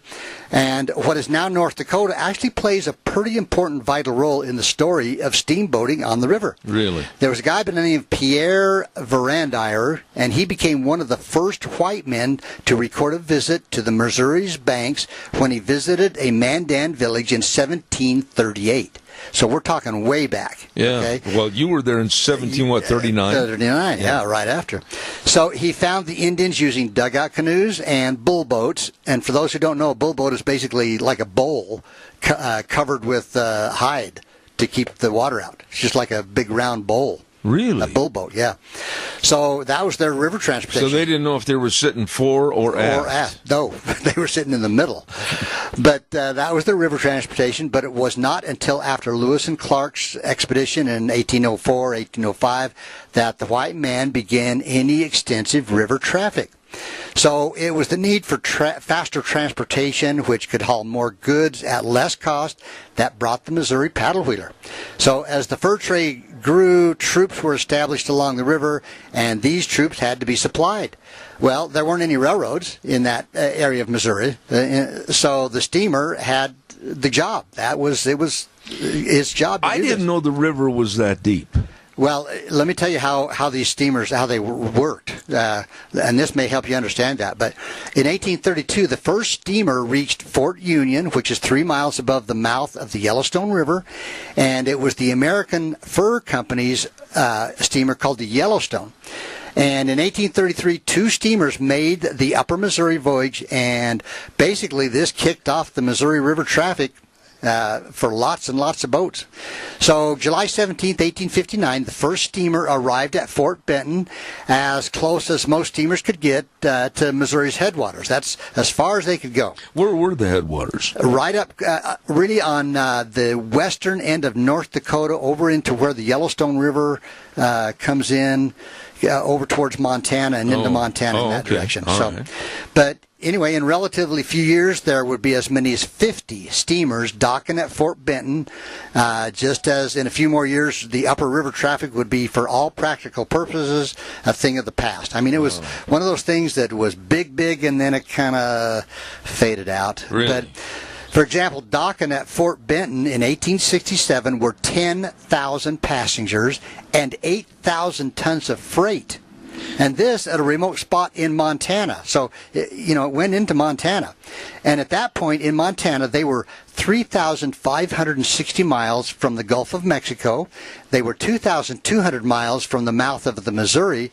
So we're talking, they really got into the heart of America, so to speak. Well, what big town sprung up from there? Well, you're looking at Helena and some of those, yeah. Okay. Yeah. Okay. But the trip from St. Louis actually took 2 months to get there, 2 months. But 2 months? Keep in mind, they're going upriver, so it's had to be slow going. Yeah. Now, the trip from the return trip only took maybe 2 to 4 weeks. Of course, they were zipping down there with the current and zipping. Yeah, that's a technical term. Yeah, technical term. Yes. So then it was the magic cry of gold that spurred this explosion. Its discovery in 1862 in the Montana region brought thousands to the gold fields, and the Missouri, it was hazardous, but it was the safest route. How long did it take to get there on that boat, though? Well, like I said, it took 2 months if they left from St. Louis. St. Louis to the gold fields. Yeah, 2 months. 2 months. Yeah. What did one do on a boat for 2 months? I suppose you sharpened your knife and it was very sharp. It was sharp. But anyway, this Fort Benton became the rendezvous and outfitting point for the entire mining region, and all of its needs were supplied by steamboats. And from there, it was actually only 200 miles overland to the mines. So that was the quickest, the easiest way to get to the mines in Montana. No kidding. And then, of course, on into Idaho and Colorado, different places like that. Huh. But here, too, for a period of years, only the steamboat could supply the needs of the military. Keep that in mind. The military had to have supplies. Yeah. So, like I say, the typical Missouri River steamer designed to go as far up the river as possible while carrying as much cargo as possible. So the famed boat called the Far West was built in 1870 to the specifications of a guy by the name of Captain Grant Marsh. And this is probably as good an example as can be found of the ideal boat. Light, strong, and speedy. Okay, now here's what the Far West looked like. It was 190 feet long. Wow. That's long. With a 33-foot beam, which is across. Yeah. Its draft was only 4 feet 6 inches when loaded to its capacity of 397 tons. In other words, it only needed 4.5 feet of water to float. You could have put that in Murtaugh Lake. You could have. I mean, that still amazes me that it only took 4.5. The displacement, really, I didn't know that. Yeah. Now, when it was empty, with nothing on it, it only needed 20 inches of water. You're kidding me. So, and it would hold how many tons? Well, 397 tons when loaded. Wow. So, kind of an amazing feat of engineering, I think. I would say it was 190 feet long. Yeah. And 33 feet across. wide. Yeah. Okay. Yep. And powered by steam. Right. And, of course, had probably 3 decks, plus all the cargo. Yeah. But it had 3 boilers and 2 engines, each with a 5-foot piston stroke. So, you know what I'm talking about. The piston that goes up and down in there, 5 feet. I mean, that's a pretty good size. Didn't want to get in the way. No. Now, it had a deck or a pilot house up on top, and actually they would take metal boilerplate to kind of surround the pilot house because they didn't want bullets or arrows hitting the captain of the ship. How many people were on the crew?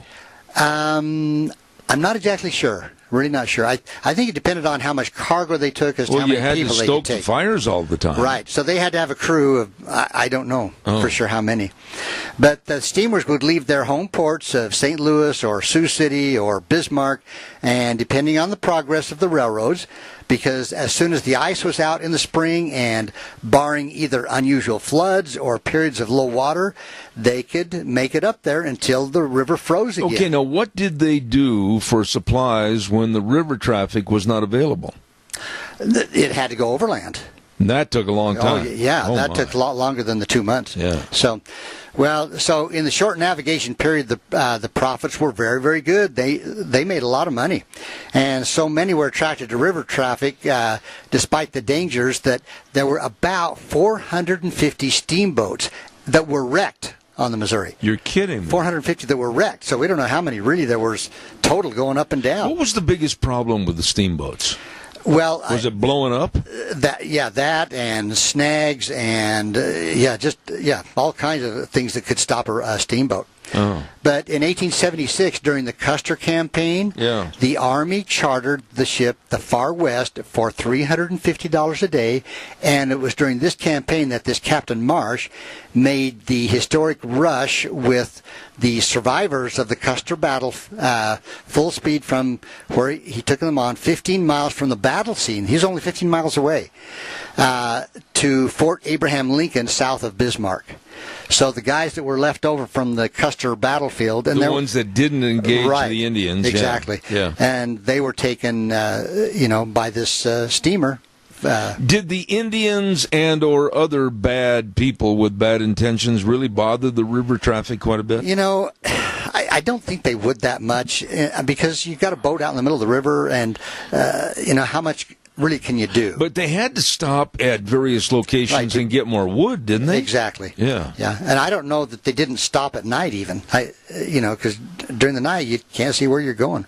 But, ironically, although the coming of the Northern Pacific Railway to Bismarck in 1873 established that town as head of the Missouri River transportation, it was kind of the handwriting on the wall for the steamboats. It was, when the railroad got there, they didn't need the steamboats anymore. It was gone. Yeah. But Bismarck boomed. It became the home port for steamers supplying the Army, miners, settlers with freight arriving on the train on the Northern Pacific. But in 1879, the Northern Pacific pushed westward, and in 1887, the Great Northern reached Helena, Montana, finally. And this pretty much was the death blow for the steamers. Okay, I got a question for you right there. You said there were over 400 that had wrecked? 450 that had wrecked. So we don't know how many still how survived. So how many doggone steamers were there? I'm going to guess at least twice that many. Oh, my. So what do you do with a steamer with no water? Turn it into a hotel. Oh. So I don't know.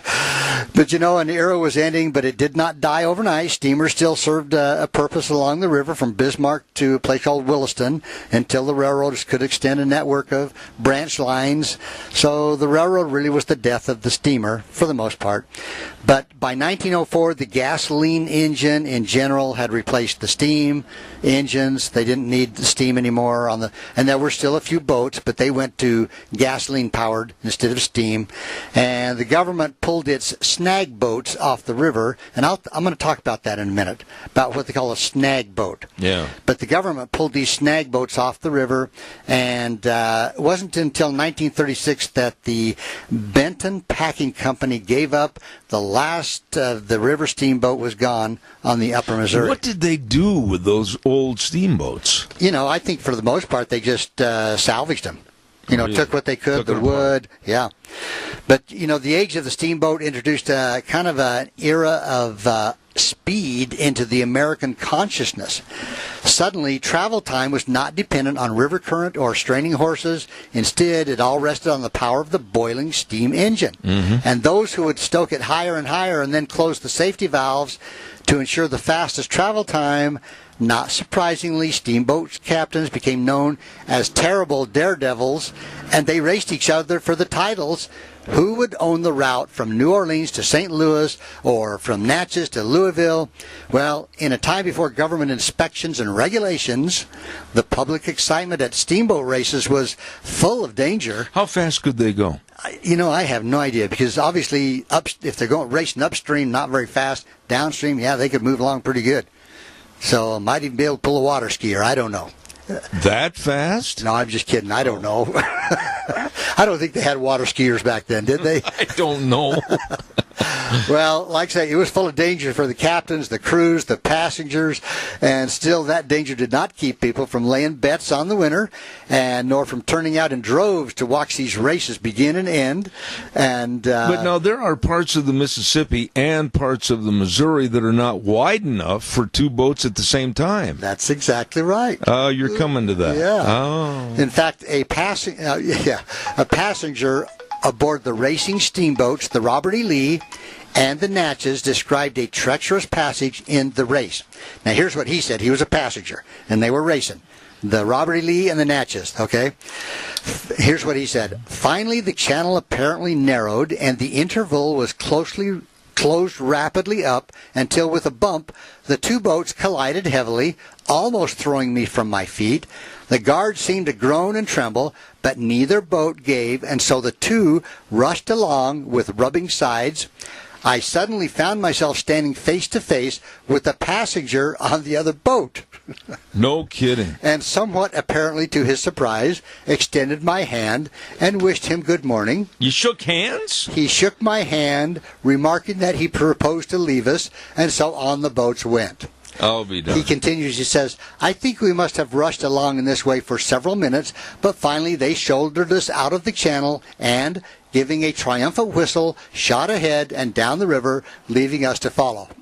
So that's how close they were. Holy smokes. Now, what about the danger of having the steam engine blow up, though? Huge danger. And it would probably just blow the whole thing up. Yeah. So it wasn't until 1852 that the government regulations began to be imposed on the steamboat boilers, which cut down on the dangers of racing. However, it was not only on racing ventures that the steamboat travelers were in peril. Steamboats were constructed mostly of wood. Okay, so they were basically a fire trap. If fire started with an exploding boiler, it could spread so quickly. It was like a fireball. I mean, you can imagine, just boom, it explodes, and all hands in the water. Yeah. Wow. They would collide with each other or smaller boats. An easily torn hull would sink a ship. Hulls were also battered by snags underwater that they couldn't see. There's a guy by the name of Henry Miller Shreve, and he attempted to clear the river with his what he called snag boats in the 20s and 30s. And he actually got rid of a lot of the danger of these snags. And I don't know exactly how he did that, but somehow he had these snag boats that would pull out these buried trees that would snag steamboats. No kidding. So that helped some, but most dangerous, though poorly maintained boilers, rushing captains and inattentive crews that did not release steam from the boilers caused a lot of violent explosions. After an explosion on the steamboat called the Moselle in 1838, a committee of inquiry blamed the haste of the captain in leaving the dock and commented bitterly on the American mindset that had developed. But there was shooting, overriding of the safety valves, running into other boats. They had steamboat races where sometimes the crews on each ship would start shooting at the other guy. Shooting guns? Shooting guns at the other. Kind of like NASCAR. I guess, But the Great Steamboat Race actually is an annual event taking place the Wednesday before the first Saturday of May, 3 days before the Kentucky Derby. Are you kidding? Still going on? Yeah. And as part of the Kentucky Derby Festival, the race was first run in 1963, and it takes place on the Ohio River in the span that runs between Louisville, Kentucky, and Jeffersonville, Indiana. Okay. Mm-hmm. Okay. Now, until 2009, the race was traditionally between the Belle of Louisville and the Delta Queen, although other steamboats have participated. And since 2009, the Delta Queen has been retired, and the Belle of Cincinnati has taken its place in the competition.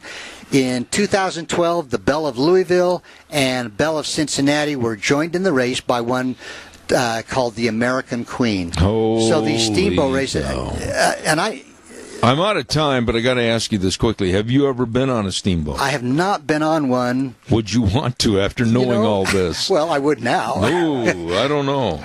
But I've seen them, and I've been over there by the Mississippi and seen the boats going up and down. They do tours. Weren't some of the boats on the Old Snake River in history, weren't there a lot of steamboats there? There was a little bit, but mostly it was miners, the mining dredges. I see. A lot of the islands in the river right now are because of the dredges. Didn't they have a steamboat blow up in a story that you used to talk about it by Lewiston someplace? Yeah. There was one that tried to go up the Snake through Hell's Canyon. That was it. And not successful. No, it wasn't. No. Are you, after hearing about these steamboats, certainly you're going to be at the Bump and Rub car race. And that's a good lead-in for Oakley Pioneer Days, a kickoff coming up on this Friday night, starting at 6 p.m. with the Calcutta, racing at 7, and then Saturday night racing at 6. 2 big nights at the Oakley Rodeo Grounds in Oakley. And for entries to get in the Bump and Rub 4-cylinder car race, get a hold of Jeff Yeck at 670-1055, and I'll tell you what, the Oakley Vigilantes hit a home run with this one. Bump and Rub car race on Friday and Saturday this week. And some of the merchants over in Oakley that say, come on up and enjoy, include Smith's Cafe. My goodness, at 135 East Main in Oakley, and they're open Monday through Saturday, 6:30 a.m. until all the customers decide to go home. And they make excellent burgers, and they've got all the cool drinks to keep you cool over there, too, at Smith's Cafe. And Speaker of the House, Representative Scott Bedke, says, come on up and enjoy the 131st anniversary of Oakley Pioneer Days. Scott, a rancher and from a great big ranching family, they welcome you to come on up and celebrate, like I said, family Western traditions. Thank you, Speaker of the House, Scott Bedke. Right now, with all the activity going on over there in Oakley starting this weekend, I want to say goodbye to Dr. History. It's been an outstanding program. He, as a matter of fact, is going to go and try to buy a old, used-up, washed-up steam engine, and we'll talk about your escapades on, don't put it on the Snake River. Maybe you ought to try to get it over here to Murtaugh Lake first. Try it out. Okay, try it out. Doc, I'll be right with you. We're going to send it back over to our main studio, and I'll be back in about 3 minutes. And now, back to Zeb at the Ranch on AM 1230 KBAR. To reach Zeb, call 436-2244 or toll free 1-866-927-4587. And now, here is Zeb Bell. Oh, welcome back, and thank you very much for tuning in. As I would like to remind you before we get our guest on the phone, and I understand we're having a little trouble trying to get our guest on the phone, that we want to remind you on Thursdays we have a segment called Cassia County School Days, and of course our sponsors are A Child's World at 1308 Overland in Burley, and summer clothes are all 25% off, and of course they've got all the baby clothing and the furniture and the games, the puzzles, the toys and the books and everything at A Child's World, a family store at 1308 Overland in Burley. And then also don't forget Ambulatory Surgery Center at 1344 Highland in Burley for your outpatient surgeries, saving you money, like life-saving colonoscopies and carpal tunnel syndrome, all of this type of thing. Call them. Find out more. 677-8888. That number again, 677-8888. Ambulatory Surgery Center and A Child's World, bringing you on Thursdays at 10:10, School Days in Cassia County. Wheels, did we find our guest? You know, honestly, I have been trying to call a few times, and I still get his voicemail, but I did leave him one. No, continue to call. Don't wait for someone to call you. Please call them, okay? Just stay on the line and keep calling, please. Okay. With that being said, that causes a little bit of a dilemma, and we would love you at this time to fill in. This is where I call upon my audience and say, hey, our guest didn't show up as scheduled, and I don't like it when guests don't show up as scheduled, and we need your help. So give us a call at 436-2244, 1-866-927-4587. Deanne, we're probably going to have you get on the line and visit with us for a few minutes. That went over like a lead balloon. Quickly give us a call, 436-2244, 1-866-927-4587. The Muslim mayor of London, England, is not a guy that I would consider to be a decent and honorable person. And thank you, caller. I was going to talk about the London Mayor Khan, but we're very grateful that we have this gentleman or lady calling in. Good morning. You're on the air. Yeah, Zeb, in 1961, I was on the Delta Queen in New Orleans. Okay. Tell us more. Don't leave me hanging. It had a stroke of 4 foot, or it had a bore of 4 foot and a stroke of 8 feet. Okay. And they figured it produced about 2,000 horsepower on each side. Okay, with that being said, Doc, at 2,000 horsepower, I'm not into nautical terms or anything, but miles per hour, how far or how fast could that go?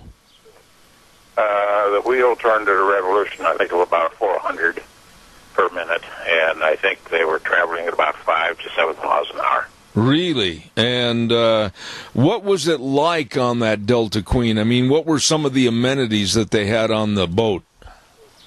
But at that time, it was a tourist thing, and it was quite extensive as far as restaurants and dance halls and bands and things like that. Really?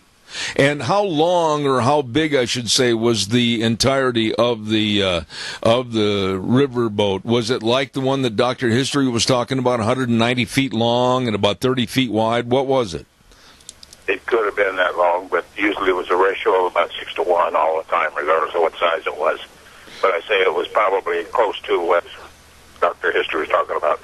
And the boat itself, what I noticed about those old river boats is that they really sat high in the water, and there wasn't a lot of displacement of water underneath, was there?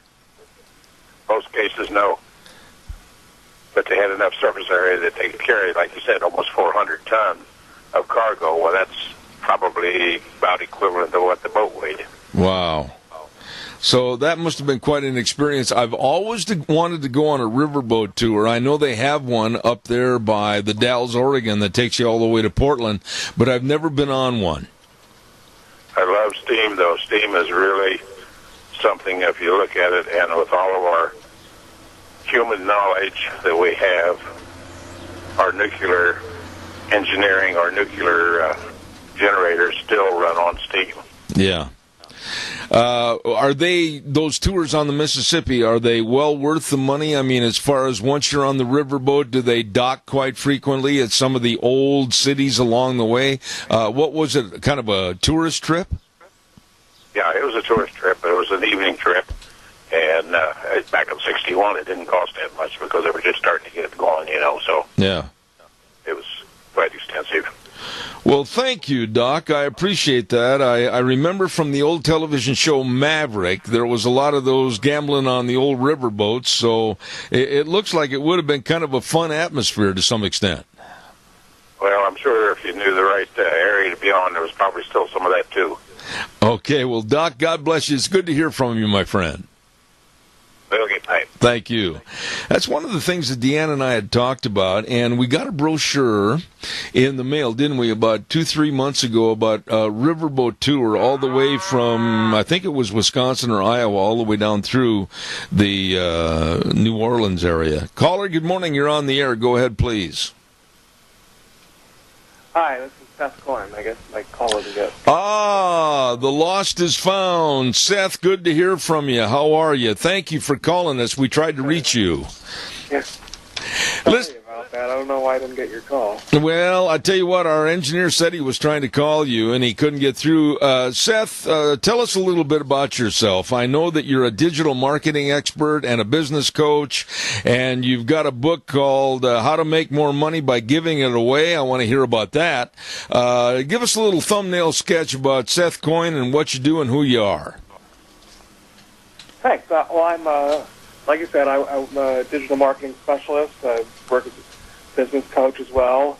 And like you said, I just released my new book pretty recently called Generous Wealth, and that was the subtitle you named. And trying to use that book to raise awareness and do some good, teach some people that it doesn't have to be, you don't have to be greedy to be successful. I think that generosity trumps greed in many ways in the pursuit of success, and professional success, business success, things like that. So I'm trying to do that myself as well. I have pledged to donate 20% of my book profits to provide support for American veterans suffering from paralysis. So I suffer from paralysis myself, and that seemed like a good way to give back. Absolutely. So trying to raise awareness about that and trying to do some good. Well, let me ask you this, Seth. Are you talking on a speakerphone or are you talking on a handheld? I am talking on a speakerphone because I can't hold the phone. Oh, okay, because I need you to get closer to that because we have limited ability to pick up sometimes on speakerphones. Tell us a little bit about the title of the book. It says, How to Make More Money by Giving It Away and Helping Others. Where did you come up with that, and what's the concept? Well, like I said, it's a lot about trying to increase success through generous and helpful practices. And as an example, like I said, I'm using it to raise money, which will hopefully, as the title indicates, I'm giving some of that money away, which will hopefully, in the end, help me get more book sales, help me build my business and things like that. And I think that's a really great way for businesses to do good in society in counterintuitive ways that can actually increase their success. So thus giving away money to get more money. I see. Now, I was reading some of the information sheets about you and your book, and basically one of the info sheets really piqued my interest about the end of the middle class in America. Why do you think that we may be seeing an end to a third class of folks, the rich, the middle class, and the poor? What's happening to the middle class? Well, I think there's definitely some cause for concern here. Maybe not as much as we at first think, because we have this idea that the rich are getting richer and the poor are getting poorer. The rich do tend to get richer, but I think in our society, with few exceptions, even the poor are getting richer with what we have these days. I mean, we for the most part, we don't have people starving without access to clean drinking water and things like that, which is what poverty might have meant back in the old days, which it still means a lot in certain parts of the world today.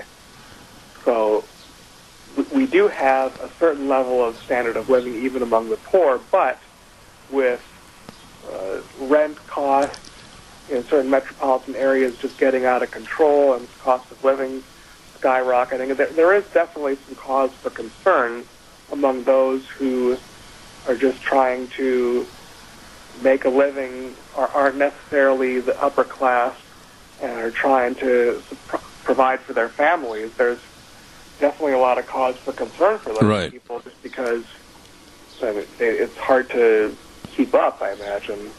Well, let me ask you this question. For those of us that live and reside in a rural area. And I would put this to you, and I'd like to hear your response. For those of us that live in a rural agricultural area, there's almost a fourth class of people in America. I do not understand the pitfalls and the problems of living in the inner city, nor do I ever want to figure it out. But the landlords and the rent and everything seem almost obscene to the point of the rates that they charge people to reside in the inner city as compared to what I enjoy out in free, good air America, the rural area. Right. Right. Well, I think part of what it is that things like rent costs and real estate, these are part of our supply and demand economy. But we don't really think of it that way. We think that if I want to live in a place, in a certain area, in a certain city, I should be able to live there. Right. When in reality, if someone else is richer and is willing to pay more for the rent there, then either I'm going to have to pay a lot of my paycheck in rent, or I maybe need to find a different supply of real estate, which might be out in the rural areas. Sometimes we just need to shift our thinking because so many people, they're not willing to even consider that option, but that's the way supply and demand works. I do take offense in today's world of everybody always pointing to the wealthy, the people that have worked hard and have prospered and they've built their own businesses, etc., and they look at them with negativity when in essence we should be looking at them with respect for what they've achieved because they've opened up doors of opportunity for other people, and I hate the condemnation of the rich. I know what you mean. I mean, sure, there are some rich people who have gotten there with immoral methods, but I think there are, like you said, there's a huge amount of very hard, smart workers who have really built a business or built their own business or built a business for someone else and really have done a great job of that and built a nice life for themselves while also creating jobs, creating opportunities for other people, right, adding a lot of value to society, which goes back to what my book is all about. Well, you know, and the way I see this today is we have a very prosperous, very initiative-minded President Trump, that went through the business world and turned it upside down to be very successful, but all of his achievements led to employment of other people and the success of other people. And I see a lot of his business traits helping the United States currently under his administration. What are your thoughts? I love seeing a businessman in the White House. And people have been skeptical about, there's been rumors, and I don't think that's actually going to happen, but there's rumors that it's going to be Trump versus Oprah in 2020, and I wouldn't necessarily like to see Oprah in the White House. But even if she did, even if it was like that, I think in both cases, I would like the fact that there is someone competing for that spot, that presidency, who has a track record of achieving success, which is not what politicians have these days. They have a track record of being politically correct and talking out both sides of their mouth. And I think that's part of the reason why President Trump was so successful in his campaign. That, I mean, here's a guy who knows how to be successful. He knows how to market himself, knows what people want. And Washington has just become so bloated with politicians who don't want to risk offending anyone that they basically handed them the win eventually. You know, the one thing that I think is absolutely clear as a newly wiped off window is the fact that here we have a president that is a very highly successful businessman and applying a lot of those successful ideas to the American politics and the American business ideal, whereas when Obama was president, he was nothing more, and I mean this, than a community organizer, never really had to figure out paychecks, never really had to meet payroll, and we're seeing a big difference in administrative abilities already with Donald Trump. Right, exactly. And that's exactly why there is a strong argument for putting a businessman in the White House. Not to say that nobody else could be successful there. I think there are probably generals and military folk that could do well. There are lawyers that could probably do well. But I think especially at this time, with the economy having suffered for so long, and us just, the country just becoming so about not offending anyone, that a businessman who has a track record of remarkable success is exactly what we need, and we're really seeing the benefits of that, I think. Seth, let me ask you this. In your book, when people get the book, How to Make More Money by Giving It Away and Helping Others, when they read the book and close the cover, what do you want people to take away? What would you like people to do after they've read the book? I think the big takeaway that I would love people to get and implement in society is that wanting success in your career or in your business is a good thing, and you don't have to sell your soul to get there. You can do it. I mean, people have gotten successful through greedy practices, but I think it's a lot easier and certainly much more rewarding to get there through generosity and by adding value.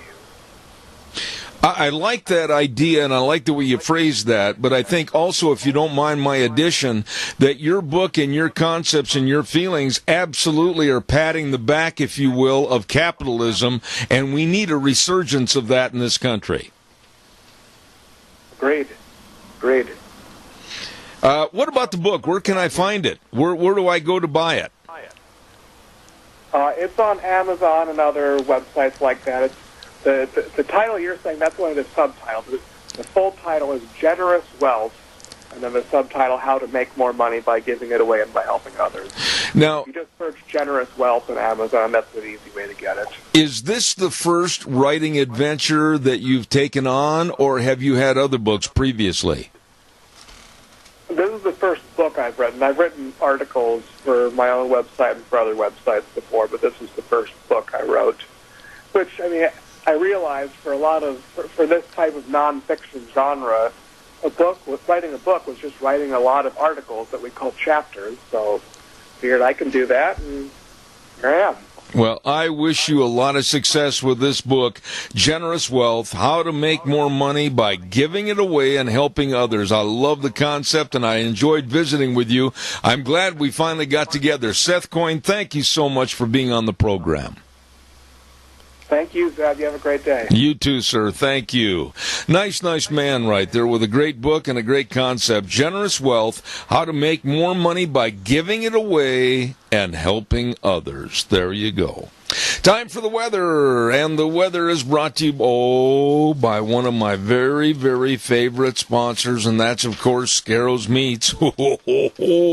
All the delicious meats. It's barbecue season. Get out, light the grill. My goodness, they've got all kinds of special barbecue packages with tri-tips and marinated pork ribs, and it just goes on and on. Delicious. Scarro's Meats, 331 North Road, Jerome. The telephone number to call, 324-7657, or go to their website, scarrowsmeats.com. We're going to hear more about Scarro's Meats right after the weather.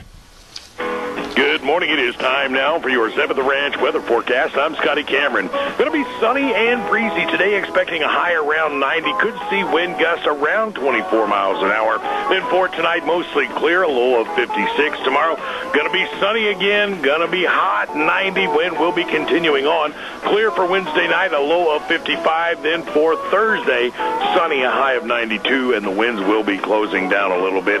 Going to be hot on Friday, a high of 95. Saturday, Looks like a high of 93. That's your Zeb at the Ranch weather forecast. I'm Scotty Cameron. Oh, Scotty, doing a good job. And the weather brought to you by Don Scarrow and the crew at Scarrow's Meats. 331 North Road, Jerome. That number again, 324-7657. They are changing the way we eat, one delicious bite at a time.